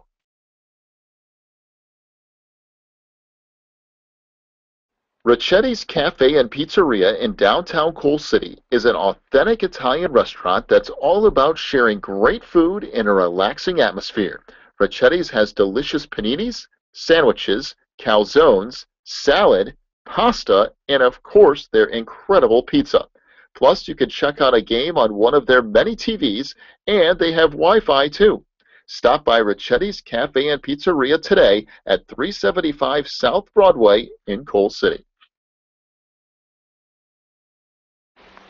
ACN Representative Pete Treby has a very simple way for you to save money on your monthly bills. All you have to do is go to Pete's website and fill out the free analysis form. Then Pete will show you a detailed way to save money on everything: wireless, satellite TV, high-speed internet, local and long distance, computer support, and coming soon, save money on energy. Go to the sponsors page on this website, click on ACN Representative Pete Treby's link, fill out the free analysis form, and start saving money today. Quigley Technology Services is your local source for computer help. They have built numerous websites, including ours, here at the Christian Internet Sports Network. Quigley Technology Services also specializes in virus removal, so your computer will get back to full speed now. And you can trust them for first-class computer repair, including free local pickup and delivery, plus on-site service, including after hours. Contact Quigley Technology Services at 815-293-7844 or stop by at quigtech.com. That's QUIG tech.com. This is Lightning Delay Theater here on the Christian Internet Sports Network. We have 7:22 to go in the third. Wilmington leads at 17-7 over Coal City. We're still waiting for something to get underway here at Coal City High School. We've seen neither team. We've seen no officials. We've heard nothing. So we're still just kind of waiting it out here in the press box, keeping an eye on the Morris-Metamora game. And the Redskins trying to hang on for a win, but it looks like Metamora is driving. And I mean, I think fairly deep into more, about the 40 of Morris. And we'll see how that game winds up. 1:40 to go and counting. The Redskins trying desperately to hold on to a 12-8 lead, and Metamora is on the move. So we'll keep one eye on that game, and I think Metamora might have used another timeout, and they got to be getting pretty close to burning through all of theirs. That was a good stop that time by Morris. I think it was a quarterback keeper, and got smashed really good, caused him to burn a timeout. Well, I thought tonight when we moved the start of the game up to 7 o'clock, I thought, hey, Get early. I'm going to get home kind of early tonight. Yeah, amen. It might be later than what it was last week. It could be. Well, if we keep this up, it's going to be 2 o'clock in the morning, and we're still going to be playing football in Coal City. 9:36 or something like that now, so we're pumping on through that time. Apparently, everybody around here thinks it's freezing cold. I'm the only one sitting here in shorts and a T-shirt. I don't know why. Everybody is like. I brought me a jacket along. You know, it was supposed. That's what was supposed to happen. It's supposed to cool off. It was supposed to cool off when the front went through, but it hasn't gone through till now. Now it's turned cooler.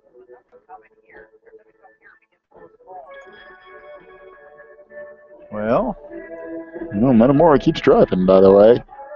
They're getting down to about the Morris 20 or so. Down to 1:27 to go in the game. And the Redskins, again, trying to hold on. They lead 12-8 at home. Oh.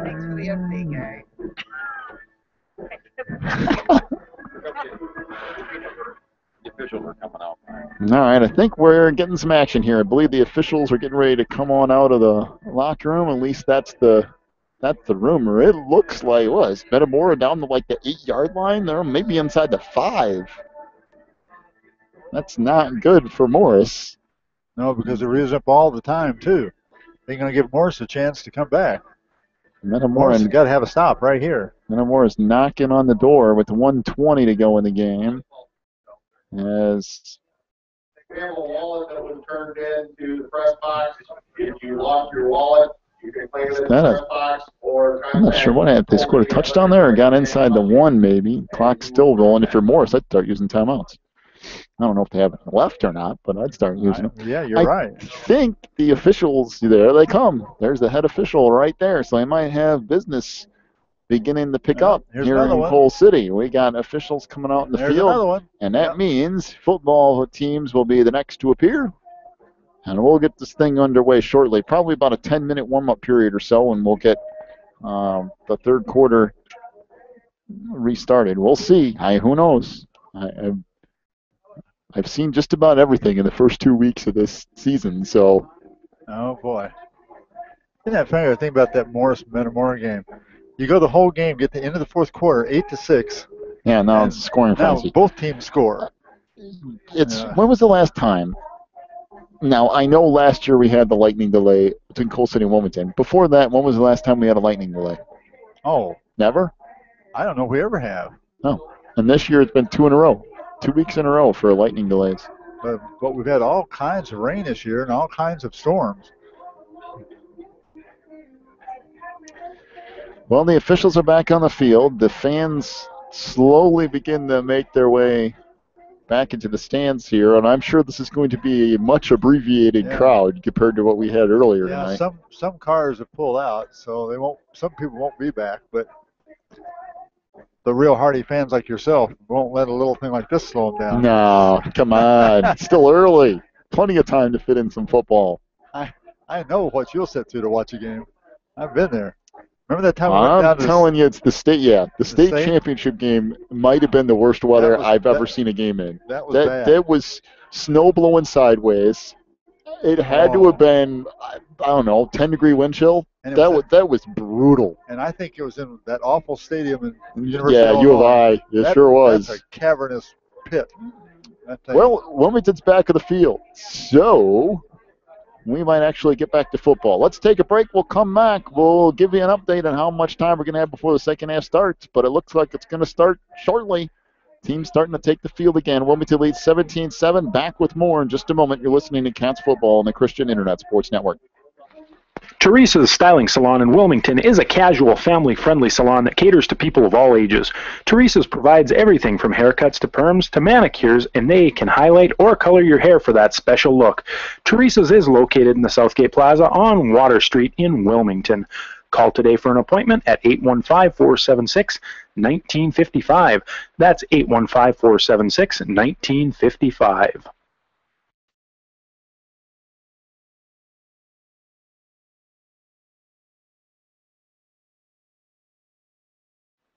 Phelan Acres Bible Church is the perfect place if you are looking for a church to call home. They have services every week, including Sunday school at 9:45, morning worship at 11, and Wednesday night prayer meetings at 7. Phelan Acres Bible Church is located at 26009 Willow Lane in Wilmington, Illinois. And for more information, call 815-476-7818. That's 815-476-7818. If you're looking for more information on Wilmington Wildcats football, then check out the Catbackers every Wednesday at 7 at Tuffy's. Each week, Coach Reentz goes over game film, takes questions from the audience, and presents the Offensive and Defensive Player of the Week awards. Plus, you'll get to hang out with other Wildcat fans and get the inside scoop on next week's game. So be sure to check out the Catbackers every Wednesday at 7 at Tuffy's. If you need something done around your house, chances are Beth's Busy Bees can get it done. They specialize in residential and commercial cleaning, but they can also do lawn care, small home remodeling and repair jobs, and even things like caregiving. Beth's Busy Bees is a small family-owned business, and they will treat you right every time. Call 815-685-9111 for Beth's Busy Bees today.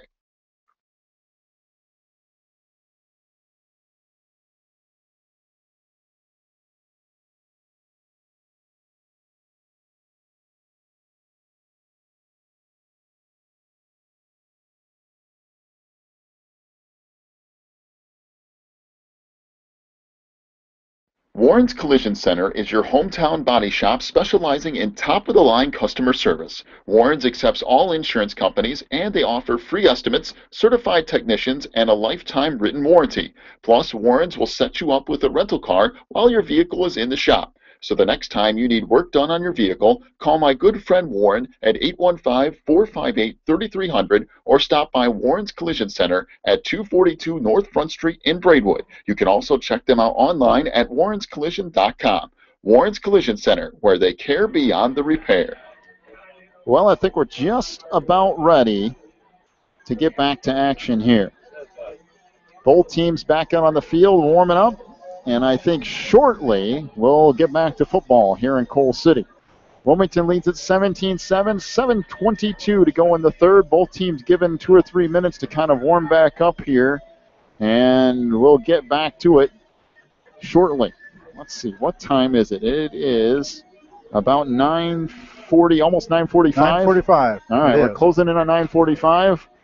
So we looked at, well over an hour lightning delay. Yeah. It's probably about an hour and a half lightning delay or so. An hour and 35 minutes, I'd say. Well, we'll see what this does. Last week, Wilmington struggled before the lightning delay, came back out, and got significantly better against Sandwich. This week, Wilmington had the upper hand. We go to a lightning delay. Does that give Coal City a much-needed boost? I don't know. One thing about it, Coal City was really reeling. They're just getting smashed again and again and again for the run game. And that gave them a chance to go in and catch a breath and regroup. But we'll see how much it helps them. Well, I think they're trying to get both teams out on the field here. And if you're both of these schools, you want to, whatever the minimum amount of time is to warm up, you want to get done and start this game. Yeah, you do. Because you don't want to give it any more opportunity to get it delayed again because of lightning. All right, the center representative over to Wilmington coach. And I think Coach Reentz, I don't think Coach Reentz is any too big of a hurry to do whatever. I think he's going to make sure his guys are ready to go.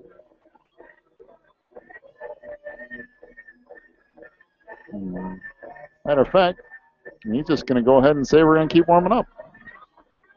So that will force Coal City's hand. I think Coal City was ready to get this thing going, and Coach Reentz said, nope, we're going to warm up a little bit longer. I don't want to risk anything here. So that's what they're doing. They sure are. Coal City I think they'd already sent their team out toward the field. But Coach says no. Evidently, they're giving him that leeway right now. So, Well, and sometimes a little bit of gamesmanship too. Okay, here they go. Wilmington is meeting around, so they're getting ready to start too now. A lot of times it's just a little Yeah. tick here and there to go. We'll get there in a minute. Don't push us. Give us a minute. So, I believe the Cats are huddling up at the far sideline. When they break the huddle, we'll get back to football here. 7:22 to go in the third. Wilmington leads at 17-7 over Coal City. It will be 2nd and 10 for Wilmington from the Kohler 18-yard line.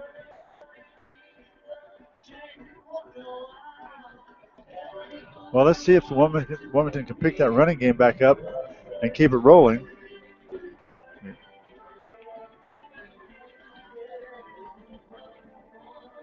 A couple of scoring updates here. Plano a final now, 65-21 over Westmont. Canton a 19-6 lead on Streeter with 1:20 to go in the second quarter there. They had a long delay in Streeter too. So we could see the lightning down that way from up here. That's the one went south of us.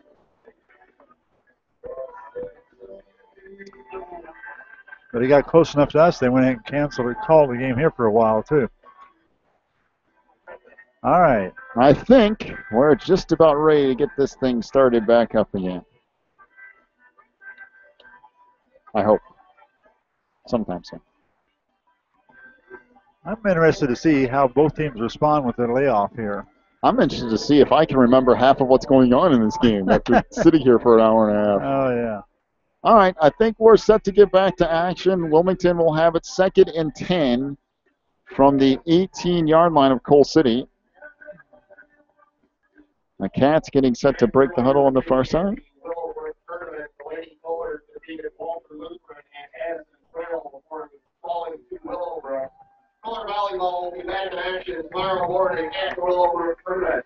All right, well, what has turned into a relatively sparse crowd here in Coal City.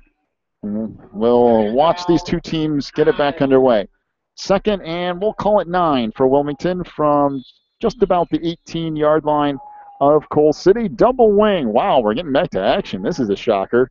Double wing here. Handoff goes left side down inside the 15 to the 10. I believe that's McWilliams down to the close to the 9-yard line. This should be real close to a first down, if not a first down.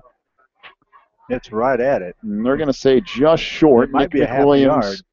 Nick McWilliams with a gain of officially 7 yards. It'll bring up 3rd down and a yard to go for Wilmington. So on the Cats, 2 shots at getting a first down here once you commit some sort of penalty. Double wing here. Under center, Southall. Handoff goes left side. This will be a first down from McWilliams. Not a lot of room there. Only got a couple of yards, but it is enough for a first. And it will be 1st and goal for the Cats from the 7-yard line of Coal City as the clock will roll up to 6:30 to go in this third quarter. Boy, this would be a big score if you're Wilmington. If you can get a touchdown here and go up by another 7, it'd make things very difficult on Coal City. Double wing for the Cats again. 1st and goal from the 7. Handoff Hawkins, right side, gets hit, bangs off the first defender, gets down inside the 4 to about, or inside the 5 to about the 4. Boy, he took a shot right at the line of scrimmage too, and just kept going.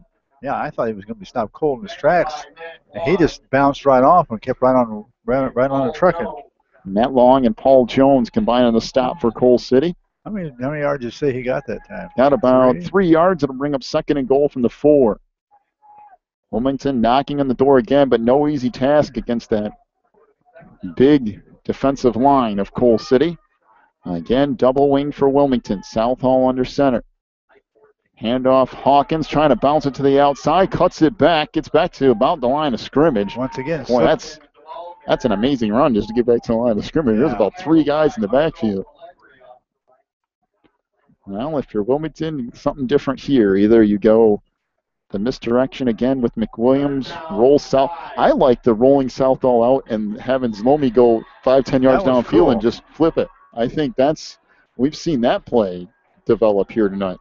3rd and goal for Wilmington from just about the 5. Pretty much lost a yard in the last Down, 3rd and goal from the 5 for the Cats. Under center, Southall. Takes the snap, rolls near side, looking downfield. Joe Mann's wide open in the end zone. Southall keeps it himself. Is he in?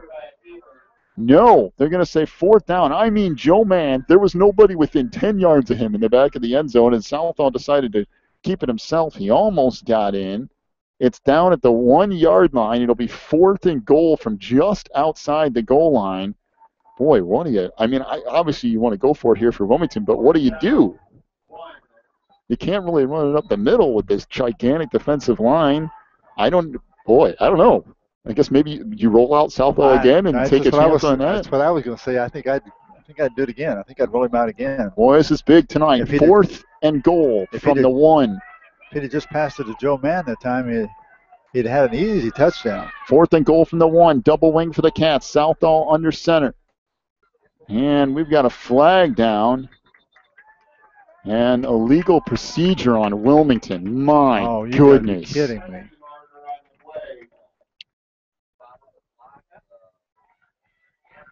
Boy, you just cannot have that on 4th and goal from the 1. And now the Cats are going to have to try to kick a field goal. Boy, Coach Reins is not happy at all. What should have been 6 points now will have to turn into 3, and that's if everything goes well on the field goal trot. That's what you don't like about those times off. Come back out here, and sometimes things don't go the same. Well, they were fine. They got the ball down to the 1, and then they just got a penalty. Yeah. They kept moving the football. So Jake Casillas to attempt the field goal, and wow, he bangs that straight through. And Wilmington now leads it 20-7 with 3:45 to go in the 3rd. But you can't help but feel maybe a little bit of a missed opportunity for the Cats. They lead at 27, 3:45 to go in the 3rd. Take a break. Come back with more Cats football in a moment on the Christian Internet Sports Network. Breezer Construction Company is a proud supporter of Wilmington Wildcats football on the Christian Internet Sports Network. For over 30 years, Breezer Construction Company has led the way in providing quality construction to the industrial, utility, and pipeline industries. For more information on Breezer Construction Company, go to breezerconstruction.com. That's breezerconstruction.com, or call 815-521-0900. Well, the Cats use up a little over 8 minutes of clock and get a field goal out of the drive. The Cats used up about 2/3 of the 3rd quarter, go all the way down the field, get to the 1-yard line, get an illegal procedure penalty, and end up with a field goal. Not what Coach Reins and the Cats wanted, but at least you get away with some points. Yes. They used up 8 minutes and 10 seconds or so of the 3rd quarter, and they got 3 points for it, so got to stop them here now. Jordan Sarr approaches, a little squib kick up to the 40. And I'm not sure I really understand that. But what he did, he slid up and caught it on his knee, so he's down right there. Well, that's just giving Coal City a free gift of field position. I don't understand that at all. 40-yard line will be the Kohler start. Now, honestly, they've returned pretty much every kick to about the 35, so it's not that drastically different, but still, make them earn it. All right, we have power I formation for the Kohlers. 1st and 10 from the 40. Again, Littleton under center. Takes the snap, hands it off. Dibble trying to break a tackle, cannot. Gets maybe a yard. Nice job by Nick Hawkins hanging on. Bring up 2nd down and about 9.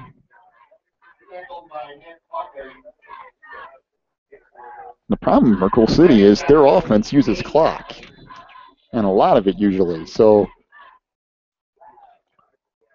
they really need to score on this drive if they want to hang around in this game. 2nd down and 8 for the Kohlers. Again, power I formation, 1 receiver to the far side. Littleton under center. Handoff goes to the up back. Boy, he's a load to bring down. Picks up close to 5 yards before Wilmington can finally make the stop. I think that was Brad Chernovic, 5'10", 195-pound junior. Boy, tough for the Cats to try to bring down. A gain of 4 brings up 3rd down and a long 3 for Coal City. 2:45 to go in the 3rd. One receiver to the near side. Again, power I for Coal City. 3rd and 3 from their own 47. Handoff goes Dibble. He's got the first down, picks up 4 yards into Wilmington territory at the Cats' 49.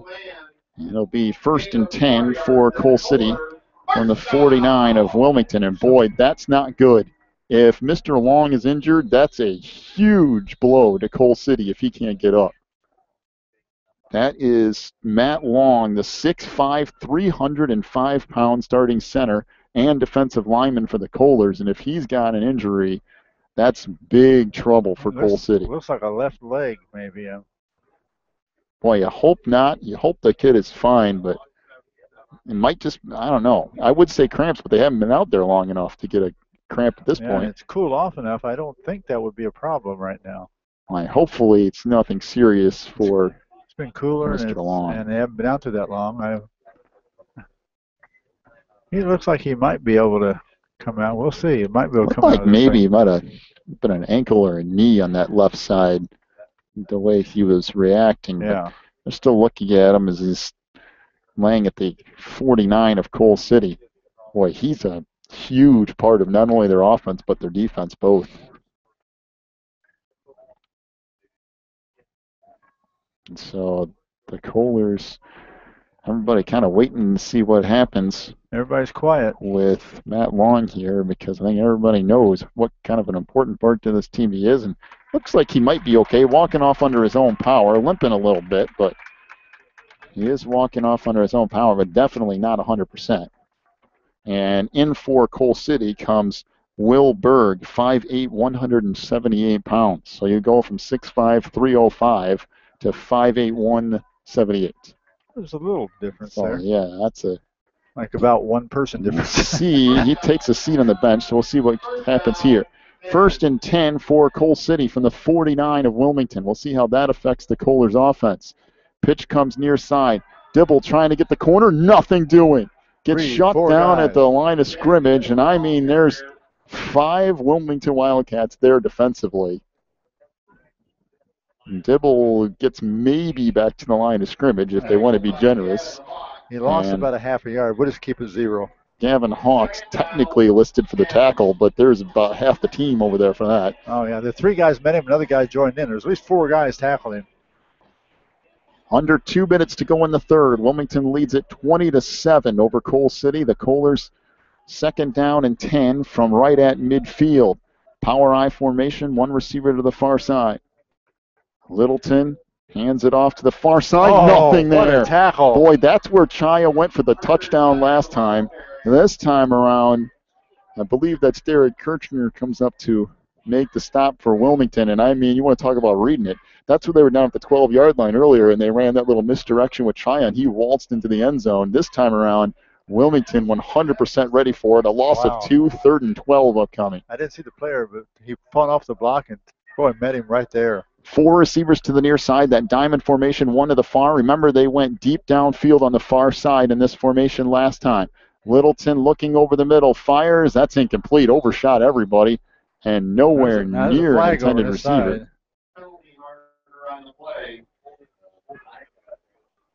And the flag came in toward the end of the play. I'm not sure what this is. And it's an eligible receiver downfield for Coal City. If you're Wilmington, go ahead and decline that, make it 4th and 12, and the Kohlers will be forced to punt.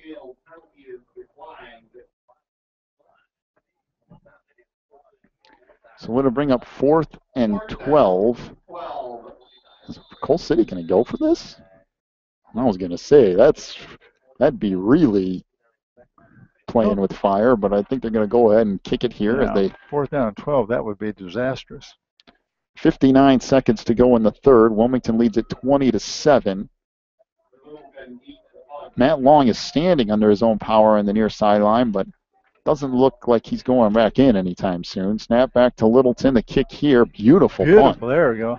High kick bounces at the 20 and will be touched dead around the 18 or so. Yeah, of course there's a penalty flag down. Why wouldn't there be? It's gone 3 plays and they had 3 flags or something along those lines. Not really sure what this could be either, honestly. We almost had personal foul on Cole City.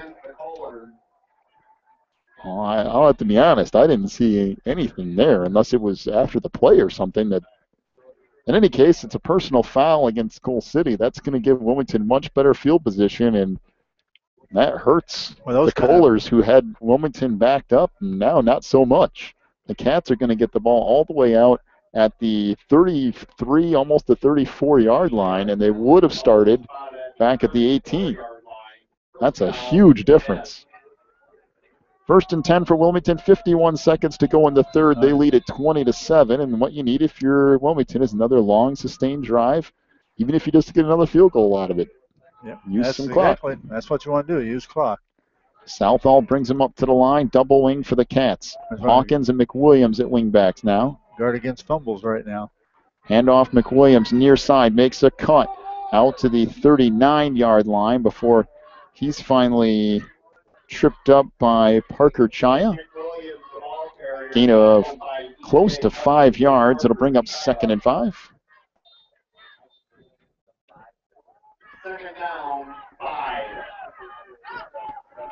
Let's see, Williams has had 3 runs for 16 yards. No, 4 runs for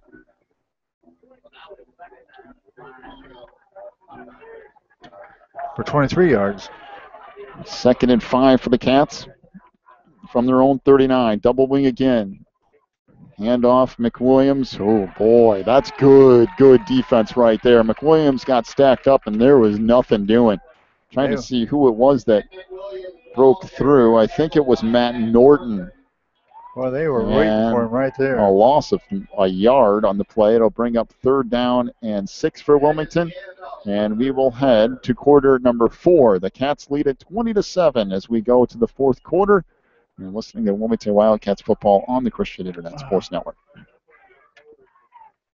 Ricchetti's Cafe and Pizzeria in downtown Coal City is an authentic Italian restaurant that's all about sharing great food in a relaxing atmosphere.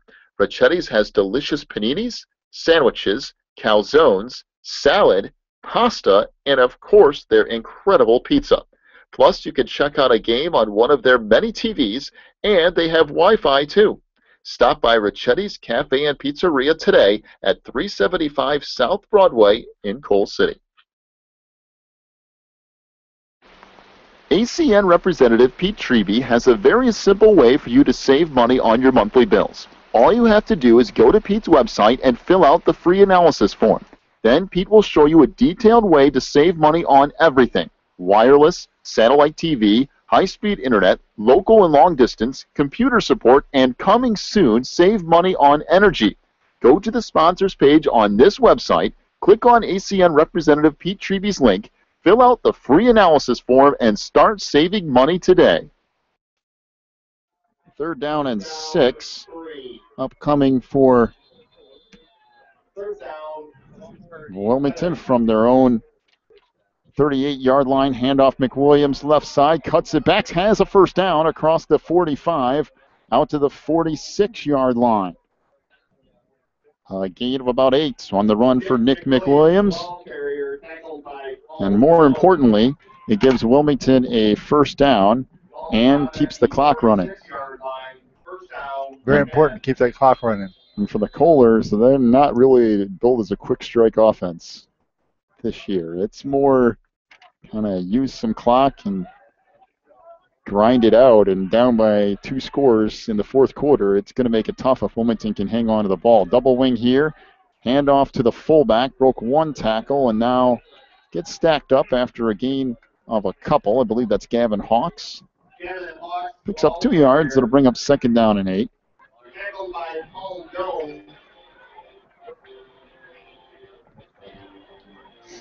So the clock rolls down to 11:15 to go in the game. Just a reminder, be sure to join us next week. Wilmington on the road at Lyle. 7:15 will be our Wilmington Wildcats Weekly pregame show, brought to you by Breezer Construction Company next week from Lyle as the rain starts to come down now. Pretty good rain, too. Double wing for the Cats. Handoff, McWilliams left side, tries to cut it back in. Hill gets stacked up after a gain of a couple. It'll bring up 3rd down. Well, if you're Wilmington, you really, really need to hang on to this football because this rain coming down, that plays right into Coal City's hands.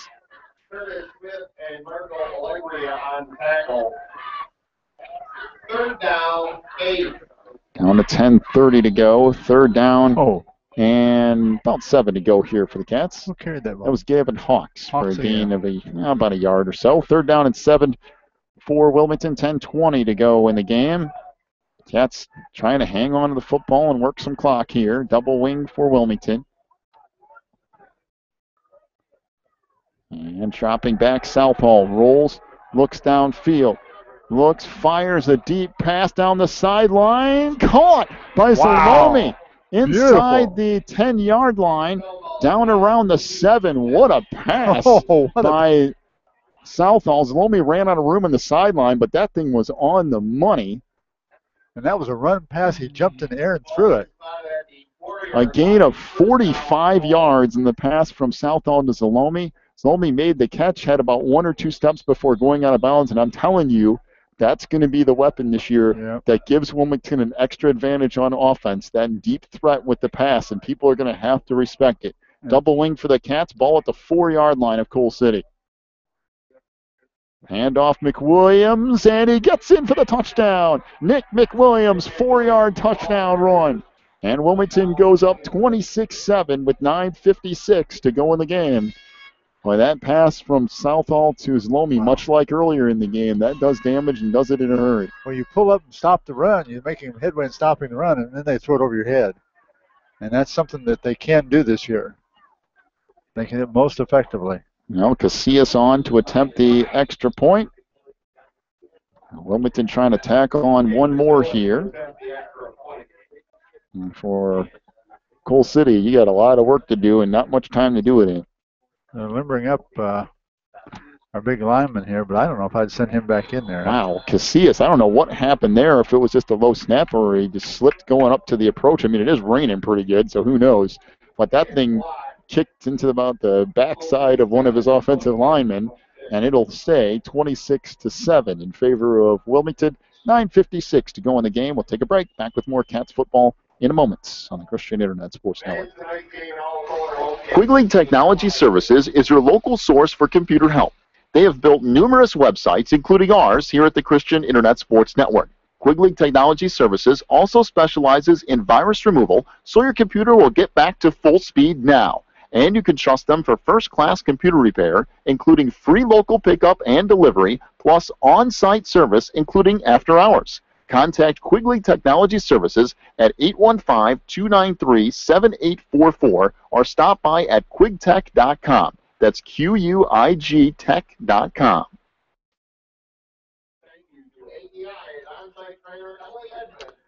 $9:56 to go in the game. It's 26-7, the lead for Wilmington over Coal City as the Cats will get set to tee it up and kick it off left to right here. Keegan McKinney back deep for the Kohlers. Well, this has been 2 years in a row that Wilmington's come to Coal City and done a pretty effective. Now this game still has a ways to go, but they've done a pretty effective job on the road at the Kohlers.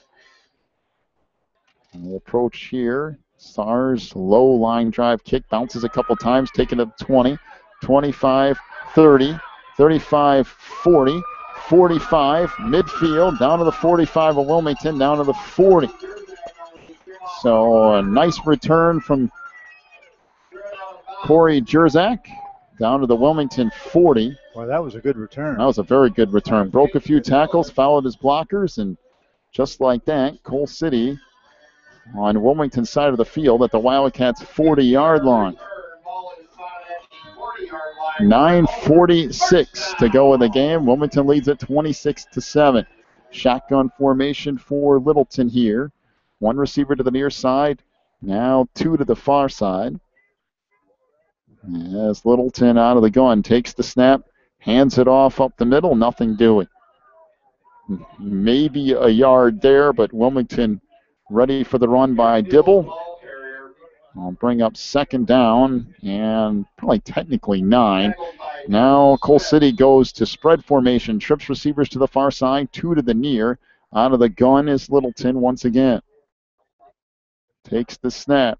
Looks downfield, gets hit as he throws, and it's intercepted. Intercepted by Nick Hawkins at the 25-yard line, returns it back out to the 32, and Littleton got lit up on that pass, too. As soon as he got rid of the football, he got flattened and was nowhere near his wide receiver. Hawkins undercut the route, picked off the pass, and Wilmington forces another Coal City turnover, their second turnover of the night, and Wilmington will have it 1st and 10 from their own 33-yard line. Well, that defense has just done the job tonight for Wilmington. They really have. He did a nice job of coming in, and he was in the middle linebacker, and he circled around, came to the left guard position that was left open, and came right on the quarterback. Double wing for the Cats, 1st and 10 from the 33. Pitch goes McWilliams, cuts it back inside, has a hole across the 40, out to the 41. A gain of about 8 on that run by Nick McWilliams. Under 9 minutes to go in the game now, and the Cats leading 26-7. Bring up 2nd and 2 for Wilmington from their own 41-yard line. That running game for Wilmington is just really rolling right along now. Again, double wing for the Cats. Hawkins and McWilliams at wingbacks. Hawks at fullback now. Handoff, McWilliams cuts it back inside. Missed the initial tackle attempt and gets out near the 45-yard line. Stepped by Matt Norton, who almost had a shot on him, but McWilliams picks up 4 yards on a first down. Yeah, he sidestepped that. He broke through there and was going to try again for a loss. Nice move by McWilliams. 1st and 10 for Wilmington from their own 44-yard line. The Cats now in clock-using mode. Just trying to get as much time off that clock as possible. 8:15 left, counting down. Double wing for the Cats again. Handoff McWilliams left side across the 45 to midfield, down to the 45 of Coal City before he's finally tripped up. Big holes starting to appear out there for Wilmington. A gain of 12 for McWilliams. Another first down. 1st and 10 from the 44 of Coal City. That running game is just rolling now. Absolutely rolling.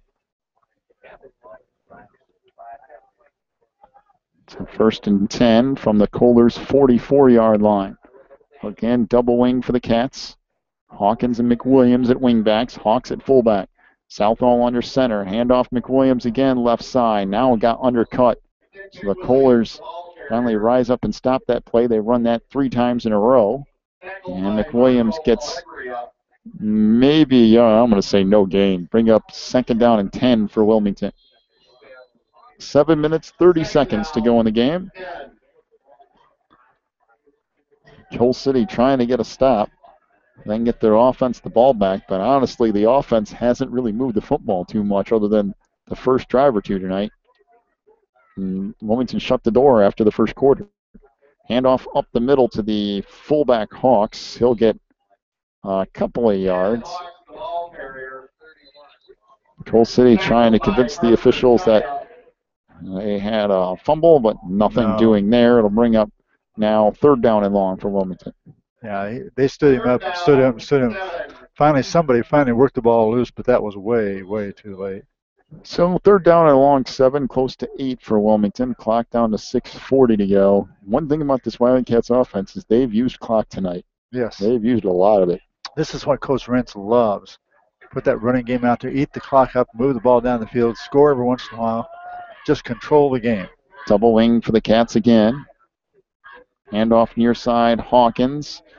Nice job defensively by Paul Jones to drop Hawkins after a gain of a yard to bring up 4th down for the Cats.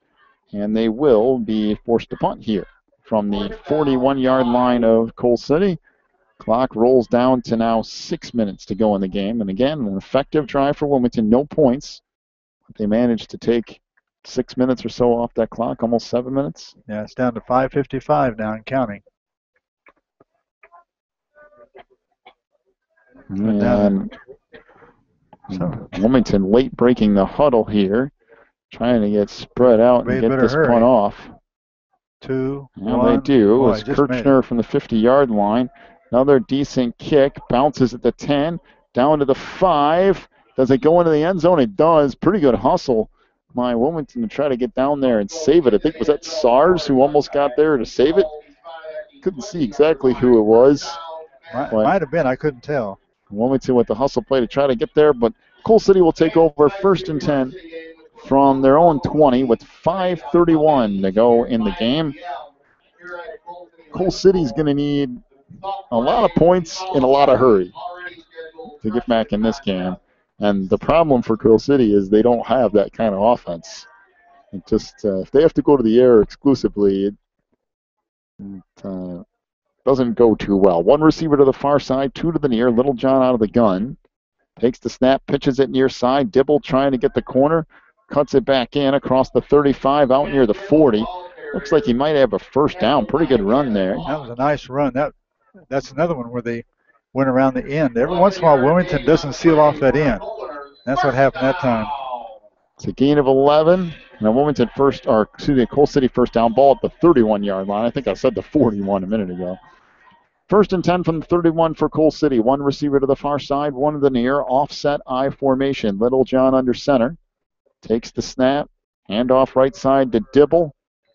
And again there to make the stop is Jake Capwell after a gain of a yard or two. Not a whole lot doing. And give him maybe 2 yards. Bring up 2nd down and 8 for Coal City. Dibble's run all night. There's only a couple or 3 times he's got some good gains. He had one 25-yarder, one 11-yarder, and a couple 6-yarders.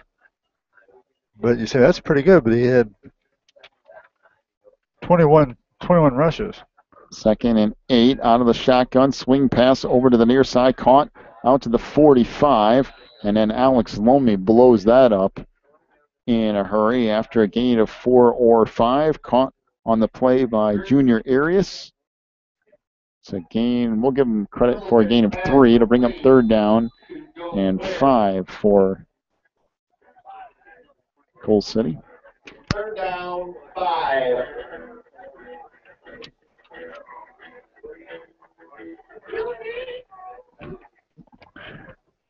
Four minutes now on the clock. Time continues to run down. 5 minutes left. They're going to have to call a timeout. And timeout is called. Timeout Coal City. 3:56 to go. As Wilmington leads at 26-7 over the Kohlers. Take a break. Back with more Cats football in a moment on the Christian Internet Sports Network. Teresa's Styling Salon in Wilmington is a casual, family-friendly salon that caters to people of all ages. Teresa's provides everything from haircuts to perms to manicures, and they can highlight or color your hair for that special look. Teresa's is located in the Southgate Plaza on Water Street in Wilmington. Call today for an appointment at 815-476-1955. That's 815-476-1955.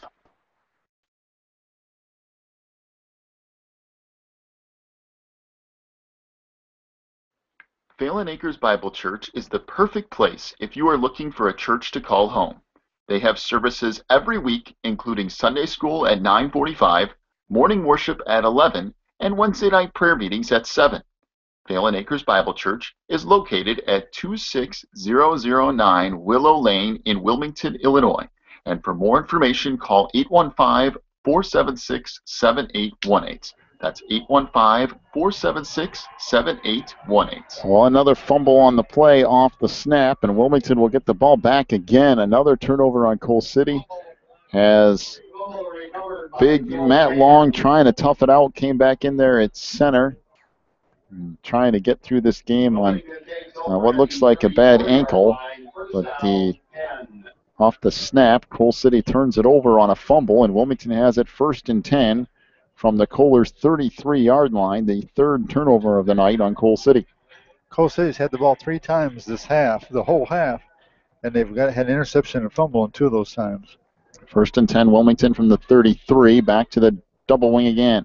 Hawkins makes a nice move, cuts it back to the inside, now to the outside, inside the 25-yard line to the 23-yard line. That's going to be close to a first down, depending on the spot. What a nice little move by Hawkins. Little stutter step, bounce back and forth, created some space, picked up 10 yards, and a Wilmington first down. Now Hawkins will head to the sideline along with Kyle Hull. For Wilmington, this is that time of the game where you don't want to get anybody injured either. That's right. Both teams are thinking about that. And if I'm Coal City, Mr. Long doesn't play anymore tonight. And Mason Delangel now in at fullback for the Cats as well. Handoff McWilliams, left side, inside the 20. Gets chopped down around the 17-yard line. A gain of about 5 on first down. Bring up second down and 5 for Wilmington. Boy, that's some beautiful blocking, opening up those holes like that. Down to 3 minutes to go in this one. 26-7 is the lead for Wilmington. They're going to move to 2-0 on the year after wins against Sandwich and now Coal City. The Coalers will drop to 1-1 on the year when this one comes to its conclusion. Double wing for the Cats again. Second down, we'll call it 6 from the 18. Handoff, broken tackle in the backfield. It'll only go for about a yard or so, but a tough run on the play by Tyler Breimer. As Breimer gets the carry, picks up maybe a yard. They'll bring up third down and 5. Showed some pretty good strength, and guy tried to arm tackle him up high. He shook himself through that, pulled himself through that, and went on and got his yard. That won't show like a lot in the record books, but well, if Wilmington can get a first down here, game over, because they'll just take a knee and use up the rest of the clock. Third down and a short 5 for the Cats. Handoff McWilliams inside the 15, down near the 10-yard line as he picks up a good 6 yards. It is a Wilmington first down. Now they can run out the clock. And down to 1:54 to go. And the ball at the 11-yard line of Coal City. And on the clock again. We got 1:49 left. Let's see what Wilmington does here. I'm interested to see what they do. It looks like the Cats are going to go ahead and take a knee. That's what it looks like here. Southall will take a knee. Clock rolls under a minute and a half to go. As Coach Range sees no need to pile on here. Not only that, no need to get anybody injured. That's right. And don't on a wet field, you never know. Sometimes you get greedy like that and want to score one more time. Well, remember what happened at Mantino? Oh, boy. A couple of years ago, they tried to pile it on, and Wilmington returned the ball. What was it, 98 yards for a touchdown on the last play of the game? Yeah, they were pretty close to the last play of the game. They fumbled it right in the line, and they took it. Yep. Took it all the way back. That's why you don't take anything for granted. Southall under center, takes a knee, and I think Wilmington will have to do that one more time, but this game is over. Be sure to stick around for our postgame show brought to you by ACN Representative Pete Treby. A big thank you to Pete and ACN for sponsoring our postgame show tonight. We'll give you the final stat totals and maybe talk to Coach Rinks as well. I know it's getting so late and we're on the road tonight. We're going to try to talk to Coach Rinks if at all possible and get him to come up here and join us tonight, talk about this win on the road at Coal City. And, of course, we'll have the stats for you as well. Southall will take a knee. That'll do it. The final score tonight, 26-7. Wilmington gets the win on the road at Coal City. Big win for the Cats as they move to 2-0. Coal City drops to 1-1. Welcome into the post-game show brought to you by ACN Representative Pete Treby. We'll take a break, come back with the final stat totals, and we'll talk to Coach Rinks as well. Back in a moment on the Christian Internet Sports Network. If you're looking for more information on Wilmington Wildcats football, then check out the Catbackers every Wednesday at 7 at Tuffy's. Each week, Coach Rinks goes over game film, takes questions from the audience, and presents the Offensive and Defensive Player of the Week awards. Plus, you'll get to hang out with other Wildcat fans and get the inside scoop on next week's game. So be sure to check out the Catbackers every Wednesday at 7 at Tuffy's. If you need something done around your house, chances are Beth's Busy Bees can get it done. They specialize in residential and commercial cleaning, but they can also do lawn care, small home remodeling and repair jobs, and even things like caregiving. Beth's Busy Bees is a small family-owned business, and they will treat you right every time. Call 815-685-9111 for Beth's Busy Bees today. Warren's Collision Center is your hometown body shop specializing in top-of-the-line customer service. Warren's accepts all insurance companies, and they offer free estimates, certified technicians, and a lifetime written warranty. Plus, Warren's will set you up with a rental car while your vehicle is in the shop. So the next time you need work done on your vehicle, call my good friend Warren at 815-458-3300 or stop by Warren's Collision Center at 242 North Front Street in Braidwood. You can also check them out online at warrenscollision.com. Warren's Collision Center, where they care beyond the repair. Breezer Construction Company is a proud supporter of Wilmington Wildcats football on the Christian Internet Sports Network. For over 30 years, Breezer Construction Company has led the way in providing quality construction to the industrial, utility, and pipeline industries. For more information on Breezer Construction Company, go to breezerconstruction.com. That's breezerconstruction.com or call 815-521-0900.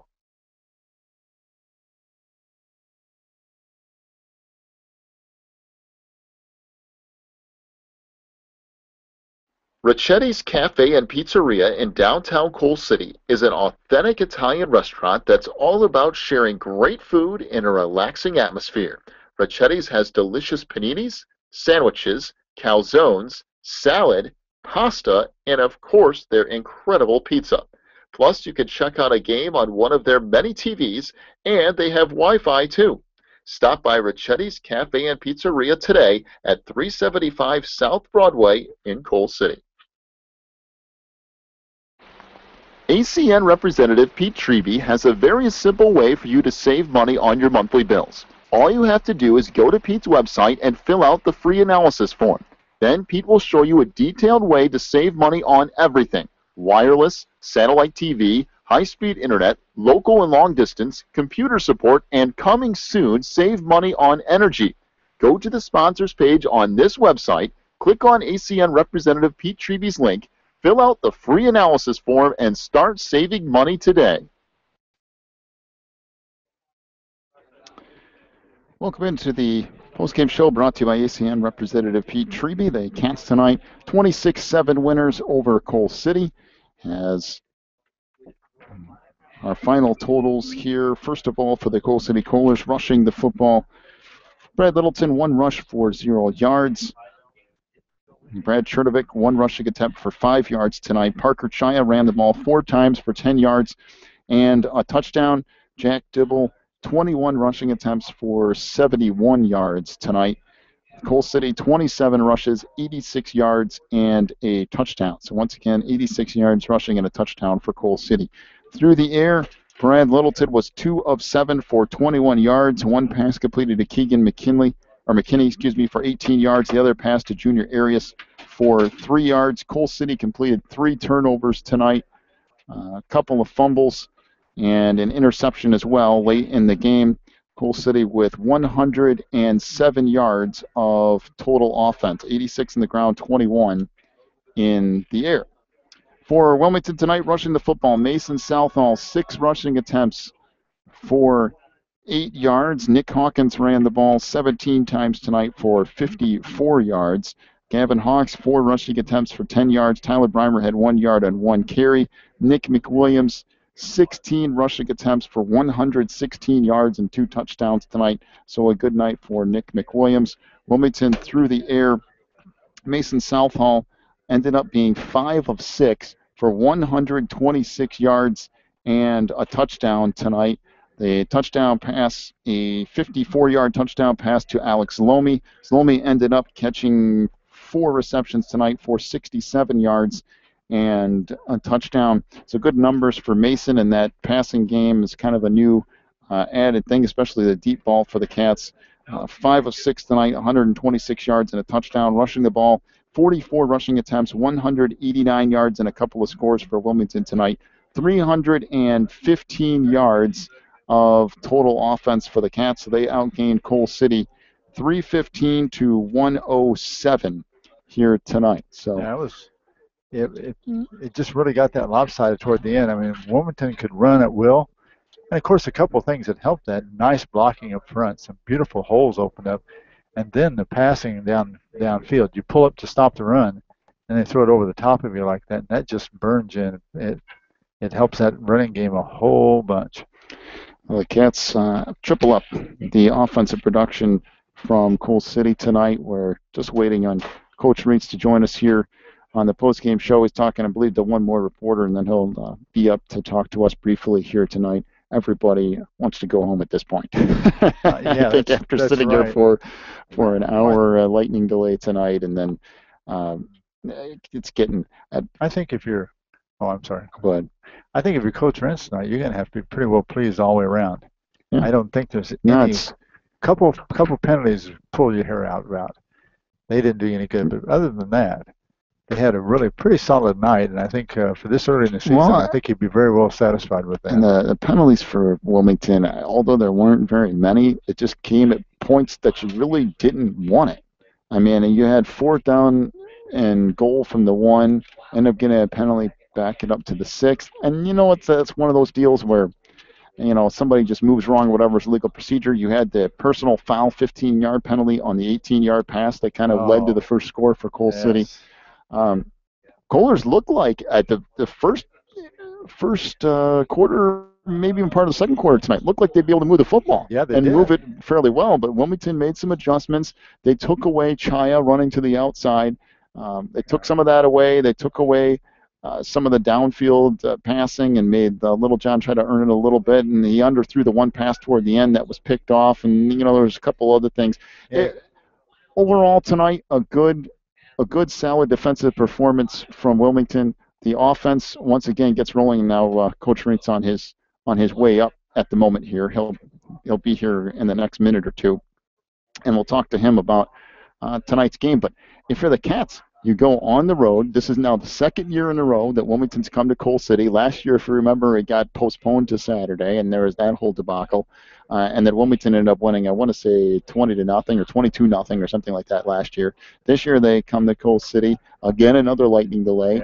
But Wilmington manages to keep on top of it, and they get a 26-7 win. And now 2 years in a row, they've gone on the road to Coal City to get wins at the beginning of the year, and they're quality wins. I mean, it's still very early. I mean, even for Coal City, it's week 2. There's plenty of time to make some changes and kind of see where you need to work on a few things. But I was interested to see how they'd respond with the big guys up front and the wet field, and see if they could adjust their game. They did just fine. They did some slipping at first, but they got it together. I want to make sure we mentioned a lot of different sponsors tonight, but want to make sure I give a special plug to Ricetti's Cafe and Pizzeria right down the street here to be our archive sponsor once again this year. So a big thank you to Ricetti's for doing that, as well as for joined now by Coach Jeff Reitz of the winning Wilmington Wildcats. And Coach, I don't know what's going on with weather this year, but this is now the second time we've had to wait out a lightning delay. But your kids, again, a little bit slow start in the first, but it seemed like it built as the night went on. We were really concerned coming out of that break. But kids reacted well. I agree with you. Came out of the blocks a little bit slow.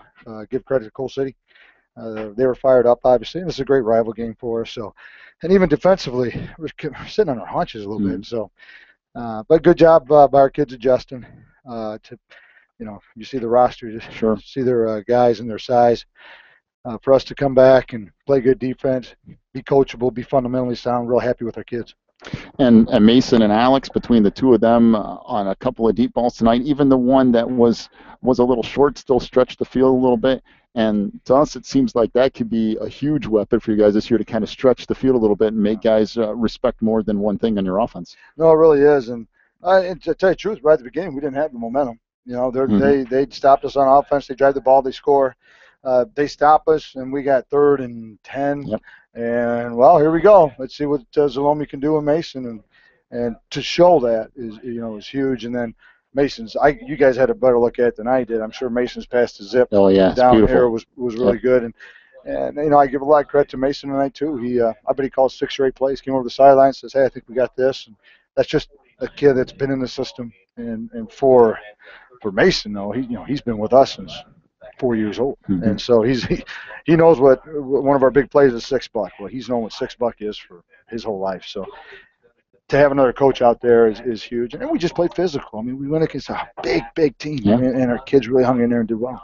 Yeah, and they even went at one point in the second half. They put both Mathena and Long in there, their two biggest kids, to try to clog up the middle a little bit to see if they can change something. And it still seemed like the kids just kept driving forward and kept getting positive yards.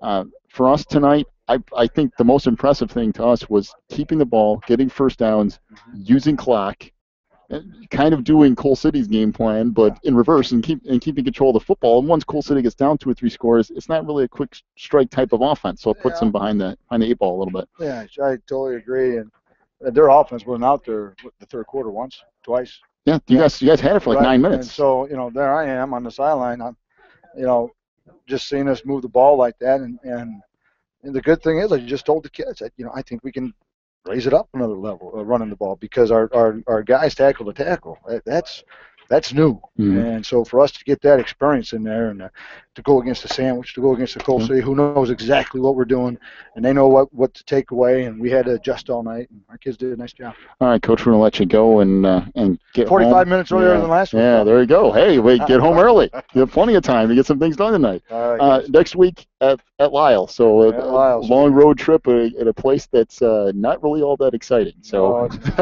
hopefully no delays and we play well. There you go. Thanks, Coach Raints, for joining us here in the post game as the Cats win it 26-7 here tonight, and Wilmington moves to 2-0. We'll wrap things up here tonight. Big thank you to ACN Representative Pete Shreve for sponsoring the post game show. We'll be back with you next week. 7:15 is the start for Wilmington Wildcats Weekly, brought to you by Breezer Construction Company. 7:15 next week from Lyle. We'll wrap things up here tonight as the Cats win at 26-7 to go to 2-0. Thanks for listening, everybody tonight. And I know it's been a long night. Thanks for sticking with us. You've been listening to Wilmington Wildcats football on the Christian Internet Sports Network.